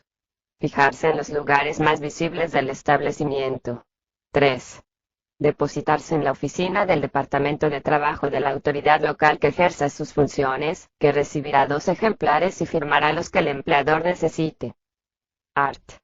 134. Si el Reglamento Interior de Trabajo no satisface los requisitos legales o contiene disposiciones prohibidas, los trabajadores interesados, sus representantes o el sindicato pueden pedir su anulación o rectificación ante el Juzgado de Trabajo. Libro tercero. De la Regulación Oficial de las Condiciones Ordinarias del Contrato de Trabajo. Título I. De la Nacionalización del Trabajo. Art. 135. El 80%, por lo menos, del número total de trabajadores de una empresa debe estar integrado por dominicanos. Art. 136. Los salarios percibidos por los trabajadores dominicanos de una empresa deben ascender, en conjunto, al 80%, por lo menos, del valor correspondiente al pago de todo el personal. Están exceptuados de las disposiciones de este artículo los salarios percibidos por trabajadores que desempeñen labores técnicas, de dirección o gerencia. Art. 137. Cuando el número de trabajadores de una empresa es menor de 10, rigen las reglas siguientes. 1. Si son 9 los trabajadores, 6 deben ser dominicanos. 2. Si son 8 o 7 los trabajadores, 5 deben ser dominicanos. 3. Si son 6 los trabajadores, 4 deben ser dominicanos. 4. Si son 5 o 4 los trabajadores, 3 deben ser dominicanos. 5. Si son 3 los trabajadores, 2 deben ser dominicanos. 6. Si son 2 los trabajadores, 1 debe ser dominicano. 7. Si se trata de un solo trabajador, este debe ser dominicano. Art. 138. Están exceptuados de las disposiciones de los artículos 135 y 137 los extranjeros siguientes. 1. Los que ejercen exclusivamente funciones de dirección o administración de una empresa. 2. Los trabajadores técnicos siempre que, a juicio del Departamento de Trabajo, no haya dominicanos desocupados con actitudes para sustituirlos. 3. Los trabajadores de talleres de familia. 4. Los extranjeros casados con personas dominicanas, que tengan en el país más de 3 años de residencia ininterrumpida y más de 2 años de casados. 5. Los extranjeros que hayan procreado hijos dominicanos y tengan en el país más de 5 años de residencia ininterrumpida. Art. 139. Son trabajadores técnicos aquellos cuyas labores requieren conocimientos científicos. Art. 140. Las disposiciones de los artículos 135 y 137 son aplicables a los miembros de una sociedad cuando además de tener tal calidad realizan labores propias de trabajadores. Art. 141. En caso de que haya necesidad de disminuir el personal de una empresa, por causas autorizadas por la ley, las reducciones deben ser hechas en el siguiente orden. 1. Trabajadores extranjeros solteros. 2. Trabajadores extranjeros casados. 3. Trabajadores extranjeros casados con personas dominicanas. 4. Trabajadores extranjeros que hayan procreado hijos dominicanos. 5. Trabajadores dominicanos solteros. 6. Trabajadores dominicanos casados. Art. 142. En igualdad de condiciones se declararán cesantes los que hayan trabajado menos tiempo y si todos tienen el mismo tiempo de servicio el empleador tendrá derecho a elegir, salvo convención contraria. Art. 143. El secretario de Estado de Trabajo puede autorizar excepcionalmente la no aplicación del artículo anterior cuando su cumplimiento pueda producir un perjuicio grave a la empresa. Art. 144. Los administradores, gerentes, directores y demás personas que ejerzan funciones de administración o de dirección deben ser preferentemente de nacionalidad dominicana. Los superintendentes, mayordomos, supervisores y cualquier otros trabajadores que laboren en faenas agrícolas deben ser de nacionalidad dominicana. Cuando un dominicano sustituye a un extranjero en uno de los cargos indicados en este artículo, debe disfrutar del mismo salario, derechos y condiciones de trabajo del sustituido. Art. 145. El Poder Ejecutivo puede conceder permisos, válido por no más de un año, para que sean empleados en empresa agrícola industriales, braceros extranjeros en exceso de la proporción legal. Son braceros, los trabajadores a jornal utilizados exclusivamente en trabajos del campo. Título I. De la jornada de trabajo, del descanso semanal y de los días feriados. Capítulo I. De la jornada de trabajo. Art. 146. Jornada de trabajo es todo el tiempo que el trabajador no pueda utilizar libremente, por estar a la disposición exclusiva de su empleador. Art. 147. La duración normal de la jornada de trabajo es la determinada en el contrato. No podrá exceder de 8 horas por día ni de 44 horas por semana. La jornada semanal de trabajo terminará a las 12 horas meridiano del día sábado. No obstante, el secretario de Estado de Trabajo podrá disponer mediante resolución que, en atención a los requerimientos de ciertos tipos de empresas o negocios y a las necesidades sociales y económicas de las distintas regiones del país, y previa consulta con los representantes de los trabajadores, la jornada semanal de determinados establecimientos termine a una hora diferente a la arriba señalada. Art. 148. La jornada de trabajo en tareas o condiciones declaradas peligrosas o insalubres no podrá exceder de 6 horas diarias ni de 36 horas semanales. Esta jornada reducida no implica reducción del salario correspondiente a la jornada normal. El secretario de Estado de Trabajo determinará las tareas consideradas peligrosas o insalubres. Art. 149. Jornada diurna es la comprendida entre las 7 de la mañana y las 9 de la noche. Jornada nocturna es la comprendida entre las 9 de la noche y las 7 de la mañana. Jornada mixta es la que comprende periodos de las jornadas diurna y nocturna, siempre que el periodo nocturno sea menor de 3 horas, en caso contrario se reputa jornada nocturna. Art. 150. La disposición del artículo 147 no es aplicable, salvo convención en contrario. 1. A los trabajadores que actúan como representantes o mandatarios del empleador. 2. A los trabajadores que desempeñan puestos de dirección o de inspección. 3. A los trabajadores de pequeños establecimientos rurales explotados por miembros de una misma familia o por una sola persona. Tampoco es aplicable a los trabajadores que ejecuten labores intermitentes o que requieran su sola presencia en el lugar de trabajo. Sin embargo, estos trabajadores no pueden permanecer más de 10 horas diarias en el lugar de su trabajo. El secretario de Estado de Trabajo determinará cuáles son los trabajos intermitentes. Art. 151. Se computa en la jornada como tiempo de trabajo efectivo, sujeto a salario. 1. El tiempo durante el cual el trabajador está a disposición exclusiva de su empleador. 2. El tiempo que un trabajador permanece inactivo dentro de la jornada, cuando la inactividad es extraña a su voluntad, a su negligencia o a las causas legítimas de suspensión del contrato. 3. El tiempo requerido para su alimentación dentro de la jornada, cuando la naturaleza del trabajo o la voluntad del empleador exigen la permanencia del trabajador en el lugar donde se realiza su labor. Art. 152. El horario de la jornada es establecido libremente en el contrato. Art.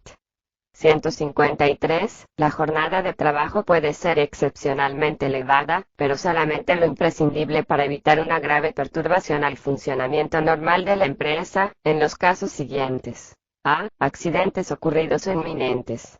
B. Trabajos imprescindibles que deben realizarse en las maquinarias o en las herramientas, y cuya paralización pueda causar perjuicios graves. C. Trabajos cuya interrupción pueda alterar la materia prima. Y D. En caso fortuito de fuerza mayor. La jornada de trabajo también puede ser excepcionalmente elevada para permitir que la empresa haga frente a aumentos extraordinarios de trabajo. Art. 154. Cuando el empleador tenga necesidad de prolongar la jornada, en los casos legalmente autorizados, está en la obligación de dar cuenta inmediatamente al representante local de trabajo, para que compruebe si el caso se ajusta a las excepciones establecidas en el artículo 153. Art. 155. En el caso de prolongación de la jornada para hacer frente a aumentos extraordinarios de trabajo, el número de horas extraordinarias no podrá exceder de 80 horas trimestrales. Art. 156. Las horas de trabajo rendidas en exceso de la jornada normal y en los días declarados legalmente no laborables deben ser pagadas, sin excepción alguna extraordinariamente al trabajador, en la forma establecida en el presente código. Art. 157. La jornada debe ser interrumpida por un periodo intermedio de descanso, el cual no puede ser menor de 1 hora, después de 4 horas consecutivas de trabajo y de 1 hora y media después de 5. Este periodo es fijado por las partes según el uso y costumbre de la localidad o de acuerdo con la naturaleza del trabajo, y no es aplicable a las empresas de funcionamiento continuo. Por acuerdo entre el empleador y sus trabajadores, se pueden establecer jornadas corridas de trabajo, siempre que no excedan de 10 horas diarias en las actividades comerciales y de 9 en las industriales, sin que en ningún caso la jornada semanal pueda exceder de 44 horas. Art. 158. En las empresas donde el trabajo sea de funcionamiento continuo en razón de la naturaleza misma del trabajo, el personal debe turnarse cada 8 horas de trabajo. En estos casos la jornada puede prolongarse 1 hora más, pero el promedio semanal no podrá exceder, en ningún caso, de 50 horas, pagándose como horas extraordinarias las rendidas sobre las 44 horas semanales. Art. 159. Todo empleador está obligado a fijar en lugar visible de su establecimiento un cartel sellado por la autoridad local de trabajo, con estas indicaciones. 1. Las horas de principio y fin de la jornada de cada trabajador. 2. Los periodos intermedios de descanso en la jornada. 3. Los días de descanso semanal de cada trabajador. Quedan exceptuados de esta disposición los trabajadores del campo. Art. 160. En caso de prolongación de la jornada, el empleador debe fijar otro cartel en el cual se indique la causa de la prolongación y la retribución extraordinaria de los trabajadores. Art. 161. El empleador está obligado a llevar registros, conforme modelos aprobados por el Departamento de Trabajo, en los cuales deben hacerse las siguientes menciones relativas a cada trabajador. 1. Horario de trabajo. 2. Interrupciones del trabajo y sus causas. 3. Horas trabajadas en exceso de la jornada. 4. Monto de las remuneraciones debidas. 5. Edad y sexo. Art. 162. La Secretaría de Estado de Trabajo puede autorizar la distribución de las horas de trabajo en un periodo mayor de una semana, a condición de que la duración media del trabajo, calculado sobre el número de semanas consideradas, no exceda de 44 horas por semana y de que en ningún caso las horas diarias de trabajo excedan de 10. Capítulo I. Del descanso semanal y los días feriados. Art. 163. Todo trabajador tiene derecho a un descanso semanal ininterrumpido de 36 horas. Este descanso será el convenido entre las partes y puede iniciarse cualquier día de la semana. A falta de convención expresa, se inicia a partir del sábado a mediodía. Art. 164. Si el trabajador presta servicio en el periodo de su descanso semanal, puede optar entre recibir su salario ordinario aumentado en un 100%, disfrutar en la semana siguiente de un descanso compensatorio igual al tiempo de su descanso semanal. Art. 165. Los días declarados no laborables por la Constitución o las leyes, son de descanso remunerado para el trabajador, salvo que coincidan con el día de descanso semanal. Título I. Del cierre de establecimiento y empresa. Art. 166. Durante todos los domingos y demás días de reverencia religiosa que están declarados no laborables por la ley, las empresas y establecimientos de cualquier naturaleza deben suspender sus actividades sin abrir sus puertas al público. Art. 167. La misma disposición del artículo anterior regirá para los días de fiesta nacional o de duelo nacional declarados legalmente no laborables. Art. 168. Durante los domingos y días no laborables, los establecimientos para la venta al detalle de provisiones, carne, aves, legumbres o frutas del país, podrán permanecer abiertos hasta la 1 de la tarde. Art. 169. Las disposiciones de los artículos 166 y 167 no son aplicables a los cafés, centrales azucareros, restaurantes, hoteles, casinos, clubes, espectáculos públicos, expendio de leche, mataderos, dispensarios, hospitales, clínicas, casas de socorro, agencias marítimas, agencias de transporte, agencias de bicicletas, agencias funerarias, panaderías, dulcerías, reposterías, plantas eléctricas, ventorrillos, puestos y fábricas de hielo, farmacias, expendios de gasolina, lavanderías, librerías y puestos de libros y revistas, empresas editoras de periódicos, factorías y molinos dedicados a la elaboración de arroz y café. Tampoco son aplicables las disposiciones de los artículos 166 y 167 a los establecimientos donde se elaboren productos alimenticios, a base de carne o leche, helados y sorbetes, se pasteurice y envase leche. A los dedicados al expendio de flores, a la venta, exclusivamente, de repuestos de vehículos de motor. a las agencias de comunicaciones telegráficas, telefónicas, cablegráficas o radiográficas, a los estudios fotográficos, a la carga y descarga de buques o aviones y las labores relacionadas con las mismas. Esta disposición no enajena a los trabajadores utilizados en las labores, empresas o establecimientos anteriormente descritos, los derechos que les concede este código. Art. 170. Tampoco son aplicables las disposiciones de los artículos 166 y 167 a otros establecimientos, empresa o labores que, por su naturaleza, a juicio de la Secretaría de Estado de Trabajo, no deben suspender sus actividades. Art. 171. El Poder Ejecutivo tiene facultad para ampliar por decreto la enumeración de los establecimientos o empresas que se especifiquen en el artículo 169. Art. 172. Cuando ocurran consecutivamente 2 días legalmente no laborables, las barberías y salones de belleza podrán abrir y trabajar durante el primero de ellos hasta las 2 pasado meridiano, y cuando sean 3, dichos establecimientos podrán abrir y trabajar durante el primero y el segundo día hasta la misma hora antes indicada. Art. 173. Los dueños o encargados de establecimientos o empresas que residan en el mismo local donde estén estos ubicados, pueden tener abiertas, durante los días y horas prohibidos, 1 o más puertas, siempre que el departamento al cual tenga acceso el público sea incomunicado de la vivienda, por medio de barandillas o cualquier otro medio que impida la realización de actividades comerciales. Art.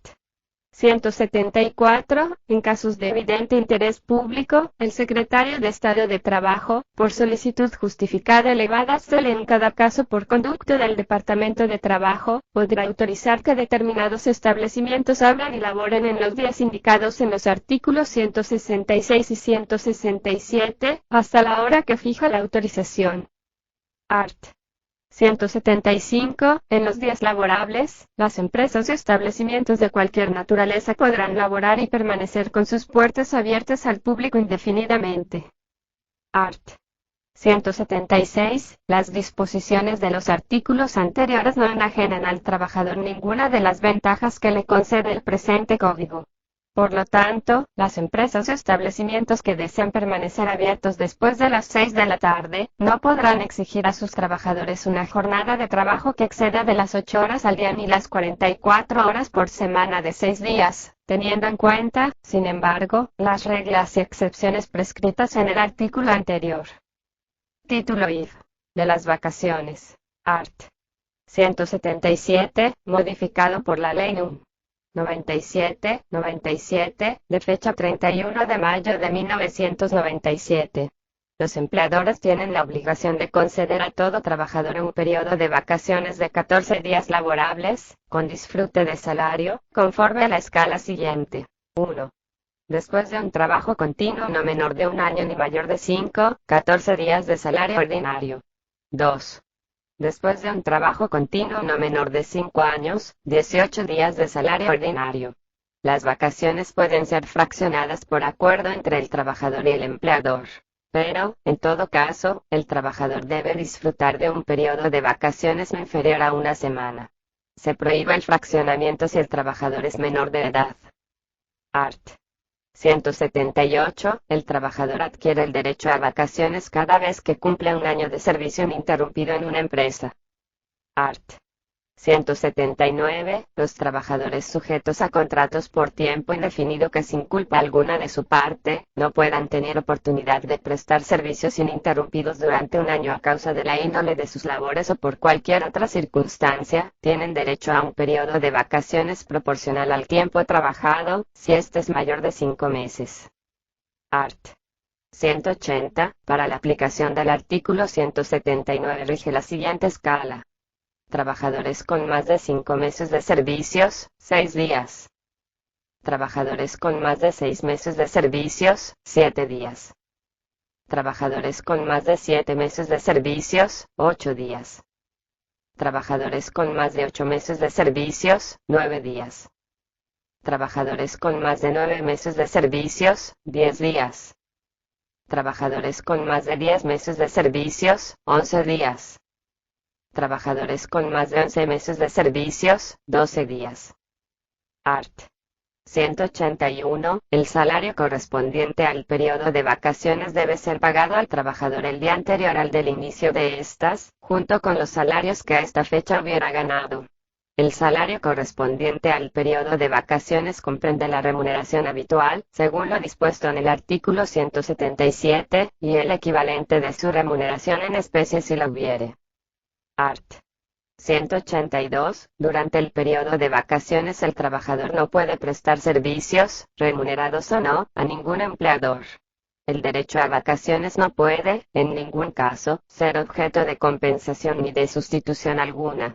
Sin embargo, si el trabajador dejare de ser empleado de un establecimiento o empresa sin haber disfrutado del periodo de vacaciones a que estuviere derecho, recibirá de su empleador una compensación pecuniaria equivalente a los salarios correspondientes a dicho periodo vacacional, conforme a lo dispuesto en el artículo 177. Art. 183. En caso de que el salario del trabajador sea pagado por labor rendida, el cálculo de la compensación establecida en el artículo anterior se hará con el promedio diario de los salarios devengados durante los últimos 12 meses o el periodo menor que haya trabajado el candidato a vacaciones. Art. 184. Modificado por la Ley Núm. 2598, de fecha 15 de enero del 1998. El derecho de compensación por vacaciones no disfrutadas debe ser pagado, sea cual fuere la causa de terminación del contrato. Art. 185. Las vacaciones no pueden ser suspendidas o disminuidas a consecuencia de las faltas de asistencia del trabajador cuando éstas hayan ocurrido por enfermedad u otra causa justificada. Tampoco podrán ser suspendidas o disminuidas en los casos de falta de asistencia injustificada siempre que el empleador no haya pagado al trabajador esos días no trabajados. Art. 186. Los empleadores deben fijar y distribuir, durante los primeros 15 días del mes de enero, los periodos de vacaciones de sus trabajadores. Deben, además, en el mismo plazo, enviar al Departamento de Trabajo copia de la distribución y fijar otro en lugar visible de sus talleres o establecimientos. Art.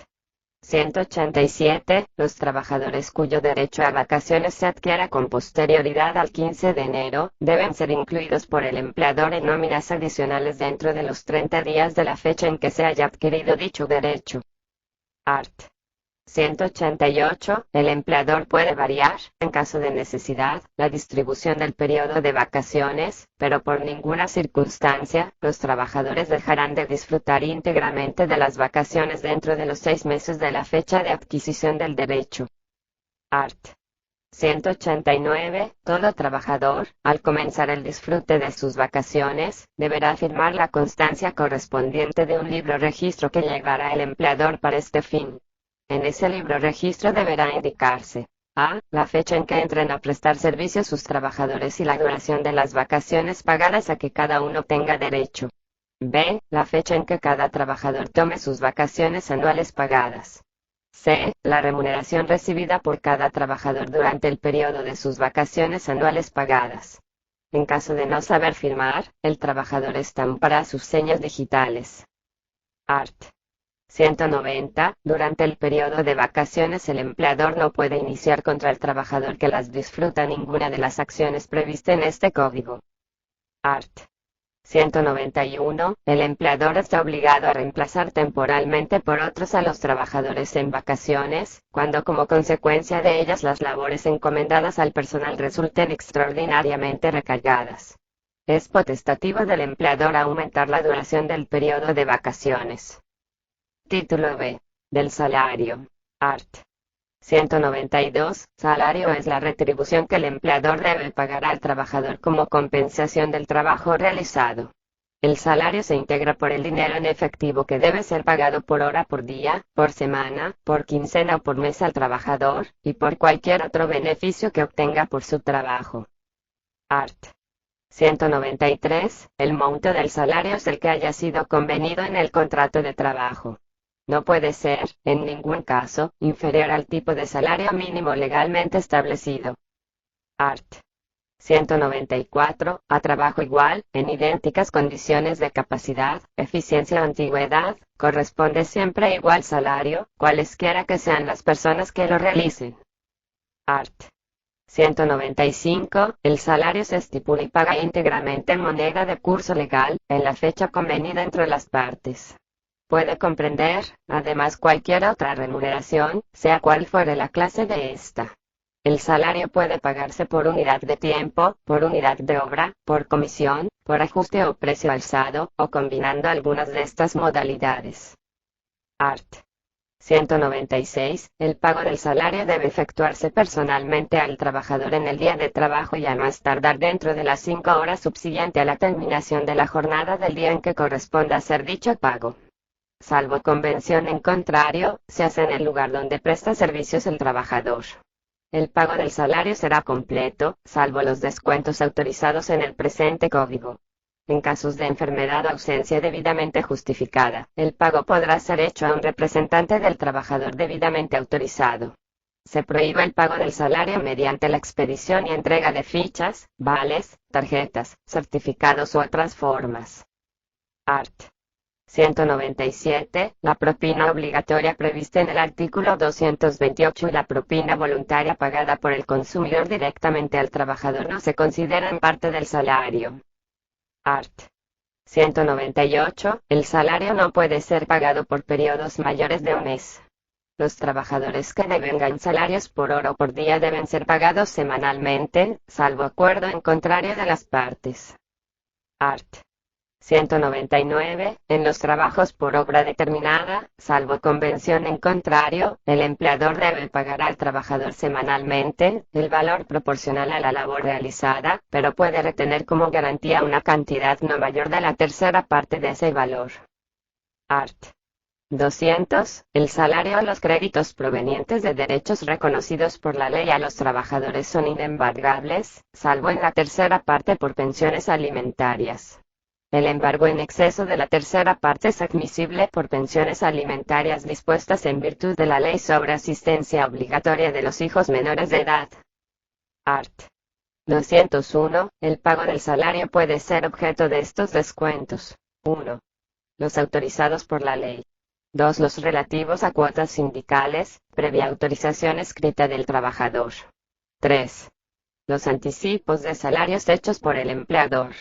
4. Los relativos a créditos otorgados por instituciones bancarias con la recomendación y garantía del empleador. Por este concepto no podrá descontarse más de la sexta parte del salario mensual percibido por el trabajador. 5. Los relativos a los aportes del trabajador a planes de pensiones privados. Art. 202. Si el trabajador tiene participación en los beneficios de la empresa, el empleador está obligado a suministrar el informe acerca de las ganancias y pérdidas, a la terminación del balance general. Debe además permitir que el trabajador consulte los libros de contabilidad en cuanto pueda interesarle. Art. 203. Los salarios correspondientes a horas extraordinarias de trabajo deben pagarse a los trabajadores en la siguiente forma. 1. Por cada hora o fracción de hora trabajada en exceso de la jornada y hasta 68 horas por semana, con un aumento no menor del 35% sobre el valor de la hora normal. 2. Por cada hora o fracción de hora trabajada en exceso de 68 horas por semana, con un aumento no menor de 100% sobre el valor de la hora normal. En caso de que el salario del trabajador sea pagado por labor rendida, el valor de la hora normal de trabajo se determinará por el cociente que resulte de dividir el monte del salario devengado por el número de horas empleadas en dicha labor. Art. 204. Los salarios correspondientes a las horas de la jornada nocturna deben pagarse a los trabajadores con un aumento no menor del 15% sobre el valor de la hora normal. Art. 205. Cuando por convención entre las partes, el trabajador preste servicios en un día declarado legalmente no laborable, recibirá como retribución el salario a que tiene derecho aumentado en un 100%. Art. 206. Cuando un trabajador ocupe temporal o definitivamente un empleo de mayor retribución que el suyo, debe percibir el salario que corresponda al primero, sin que ello implique que tenga derecho a las mejoras o primas que por su especial eficiencia o su largo servicio en la empresa, pudiera tener la persona que ocupó anteriormente ese cargo. Art. 207. Los créditos del trabajador por concepto de salarios no pueden ser objeto de cesión y gozan en todos los casos de privilegios sobre los de cualquier otra naturaleza, con excepción de los que corresponden al Estado, al Distrito Nacional y a los municipios. Art. 208. El pago de la retribución por concepto de jornales, ajustes y contratas de los trabajadores de empresas agrícolas o agrícolas industriales, debe hacerse por periodos no mayores de 14 días. Art. 209. Cuando se trate de ajustes o contratas que deban ejecutarse en un periodo mayor de 14 días, los empleadores principales están obligados a hacer al ajustero o al contratista, cada 2 semanas, pagos en proporción del trabajo realizado. Art. 210. Las sumas que se adeuden a contratistas adjudicatarios de obras no podrán ser cedidas ni embargadas en perjuicio de los trabajadores. En consecuencia, los embargos y cesiones de esas sumas solo se aplicarán a los balances que resulten a favor de los contratistas adjudicatarios, al recibirse las obras y después de cubiertos los salarios de los trabajadores. Para esos fines, los contratistas adjudicatarios deberán presentar previamente al beneficiario de la obra una certificación expedida por el Departamento de Trabajo en la cual conste que no existe ninguna reclamación por concepto de salarios adeudados a los trabajadores que hubieran participado en la realización de las obras. El beneficiario podrá pagar de oficio, por cuenta de los contratistas adjudicatarios, el salario de los trabajadores con preferencia al precio de los materiales y a cualesquier otros créditos. Art. 211. Se castigará como autor de fraude y se aplicarán las penas establecidas en el artículo 401 del Código Penal, según la cuantía, a todas las personas que contraten trabajadores y no les paguen la remuneración que les corresponde en la fecha estipulada o la terminación de la obra o servicio convenido. Para los fines indicados en este artículo, se comprueba la intención fraudulenta por la circunstancia de no pagar a los trabajadores la remuneración correspondiente en la fecha estipulada o la terminación de la obra o servicio convenido. Cuando el infractor de este artículo sea una persona moral, la pena prevista se aplicará a los administradores, gerentes, representantes o personas que tengan la dirección de la empresa. El requerimiento de puesta en mora a la persona en falta debe hacerse por medio del procurador fiscal, quien citará a las personas interesadas y levantará acta de sus declaraciones. Dicho funcionario concederá a la persona en falta un plazo de no menos de 5 días ni más de 15 días para que cumpla con su obligación. Si la persona requerida no obtempera la citación del procurador fiscal o no cumple sus obligaciones en el plazo que le fue concedido, será puesta en movimiento la acción pública. Art. 212. En caso de fallecimiento del trabajador, las personas indicadas en el ordinal 2 del artículo 82, en el orden establecido en dicho texto, tienen derecho a percibir los salarios e indemnizaciones pendientes de pago, ejercer las acciones o continuar los litigios, sin necesidad de sujetarse al régimen sucesoral del derecho común. Título B. Del salario mínimo. Art. 213. Salario mínimo es el menor salario que puede convenirse en un contrato de trabajo. Art. 214. Los empleadores pueden convenir, en cualquier tiempo, con sus trabajadores, un salario superior al fijado en las tarifas de salarios mínimos. Art. 215. El aumento de salario previsto en el artículo 214 puede también ser espontáneo por parte del empleador y referirse a todos los trabajadores o a un grupo de ellos. Art. 216. Las disposiciones del artículo 215 son aplicables a los salarios concertados libremente entre empleadores y trabajadores, aun cuando no existan las correspondientes tarifas de salarios mínimos. Art. 217. El trabajador que en el momento de aprobarse una tarifa de salarios mínimos disfrute de un salario superior al fijado en dicha tarifa para el trabajo que realiza, debe seguir recibiendo el mismo salario. Art. 218. La fijación de las tarifas de salarios mínimos está regida por las disposiciones de la sección sexta del capítulo segundo del título primero del libro séptimo de este código. Título B. Del salario de Navidad. Art. 219. El empleador está obligado a pagar al trabajador en el mes de diciembre el salario de Navidad, consistente en la 12ª parte del salario ordinario devengado por el trabajador en el año calendario, sin perjuicio de los usos y prácticas de la empresa, lo pactado en el convenio colectivo del derecho del empleador de otorgar por concepto de una suma mayor. Sin embargo, en ningún caso el salario de Navidad será mayor del monto de 5 salarios mínimos legalmente establecido. Para el pago de este salario se excluyen las retribuciones por horas extraordinarias y el salario correspondiente a la participación en los beneficios de la empresa. El salario de Navidad no será computado para los fines del preaviso, de la cesantía y de la asistencia económica prevista en este código. Art. 220. El pago del salario de Navidad se hará a más tardar el día 20 del mes de diciembre aunque el contrato de trabajo se hubiera resuelto con anterioridad y sin tener en cuenta la causa de la resolución. El trabajador que no haya prestado servicios durante todo el año tiene derecho al salario de Navidad en proporción al tiempo trabajado durante el año. Art. 221. A la terminación del contrato, sea cual fuere su causa, el empleador debe entregar al trabajador una constancia escrita de la suma a que tiene derecho por concepto de salario de Navidad. Art. 222. El salario de Navidad no es susceptible de gravamen, embargo, sección 90, ni está sujeto al impuesto sobre la renta. Párrafo. Agregado según la INUM. 204, 97, GO 9.966 de fecha 31 de octubre de 1997. Esta disposición se aplica aunque el monto pagado sea mayor de los 5 salarios mínimos legalmente establecido. Títulobil. De la participación en los beneficios de la empresa. Art. 223. Es obligatorio para toda empresa otorgar una participación equivalente al 10% de las utilidades o beneficios netos anuales a todos sus trabajadores por tiempo indefinido. La participación individual de cada trabajador no podrá exceder del equivalente a 45 días de salario ordinario para aquellos que hayan prestado servicios por menos de 3 años y de 60 días de salario ordinario para los que hayan prestado servicio durante 3 o más años. Cuando el trabajador no preste servicios durante todo el año que corresponde al ejercicio económico, la participación individual será proporcional al salario del tiempo trabajado. Art. 224. El pago de la participación a los trabajadores será efectuado por las empresas a más tardar entre los 90 y los 120 días después del cierre de cada ejercicio económico. La participación de que trata el presente título goza de los mismos privilegios, garantías y exenciones que el salario. Art.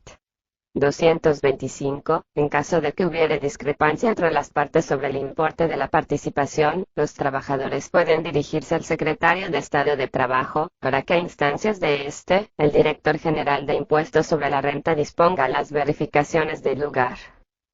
Art.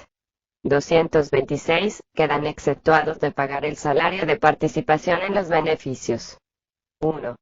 Las empresas agrícolas, agrícola-industriales, industriales, forestales y mineras durante sus primeros 3 años de operaciones, salvo convención en contrario.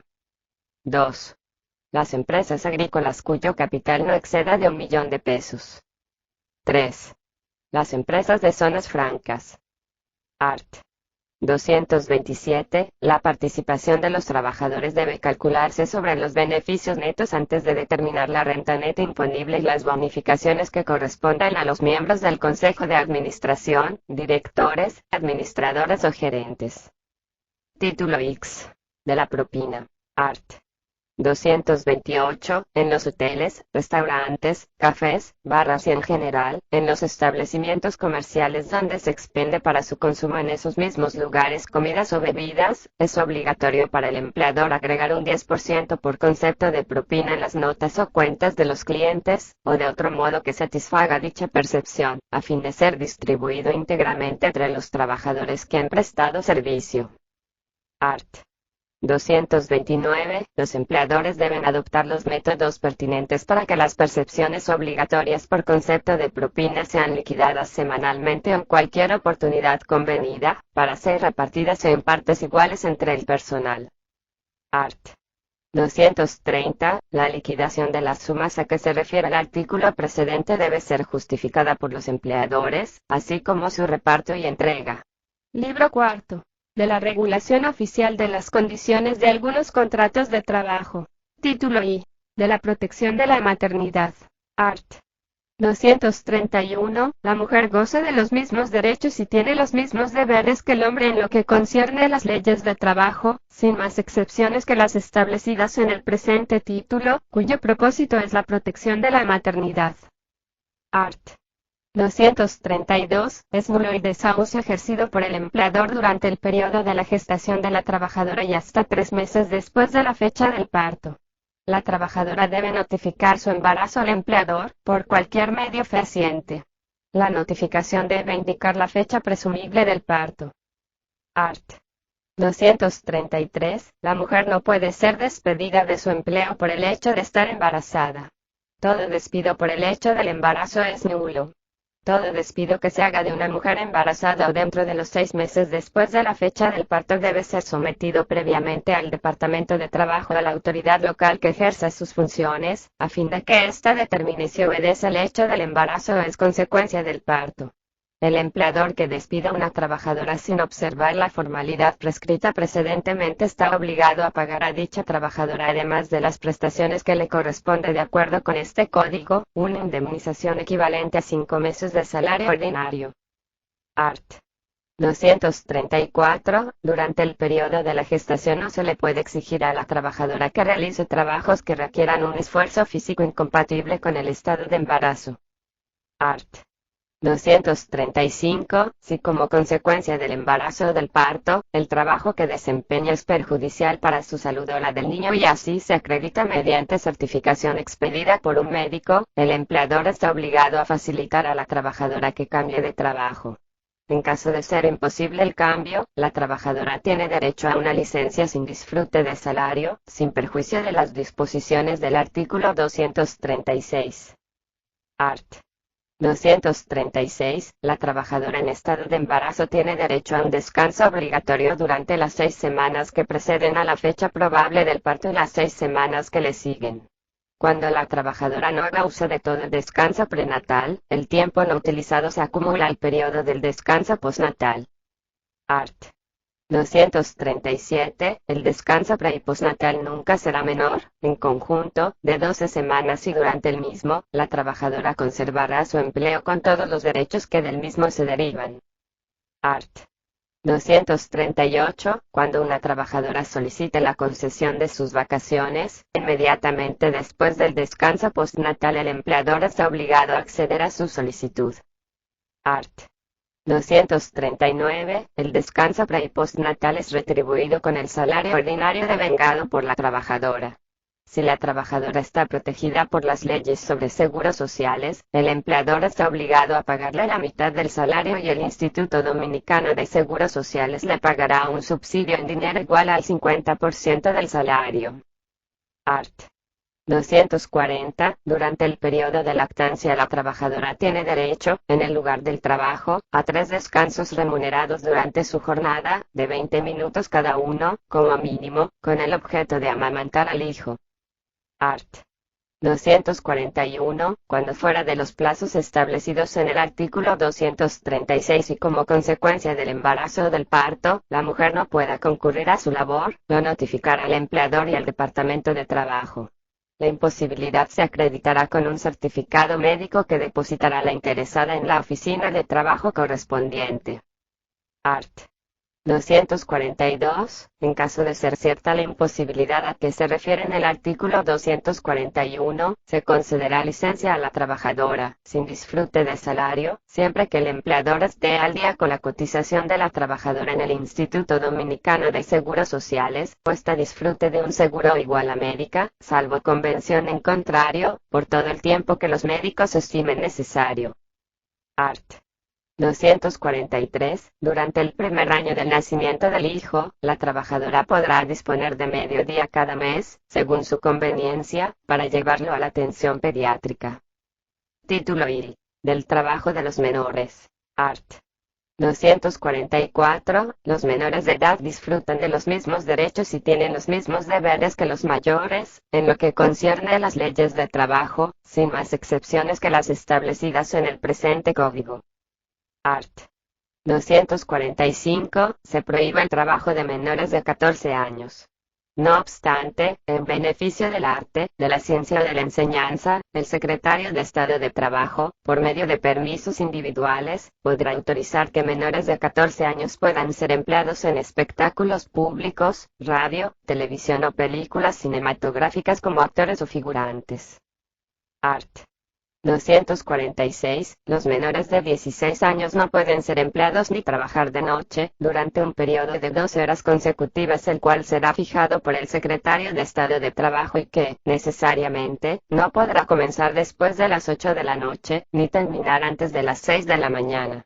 No están sujetos a las limitaciones de este artículo los menores de 16 años que realicen trabajos en empresas familiares en las que solamente estén empleados los padres y sus hijos pupilos.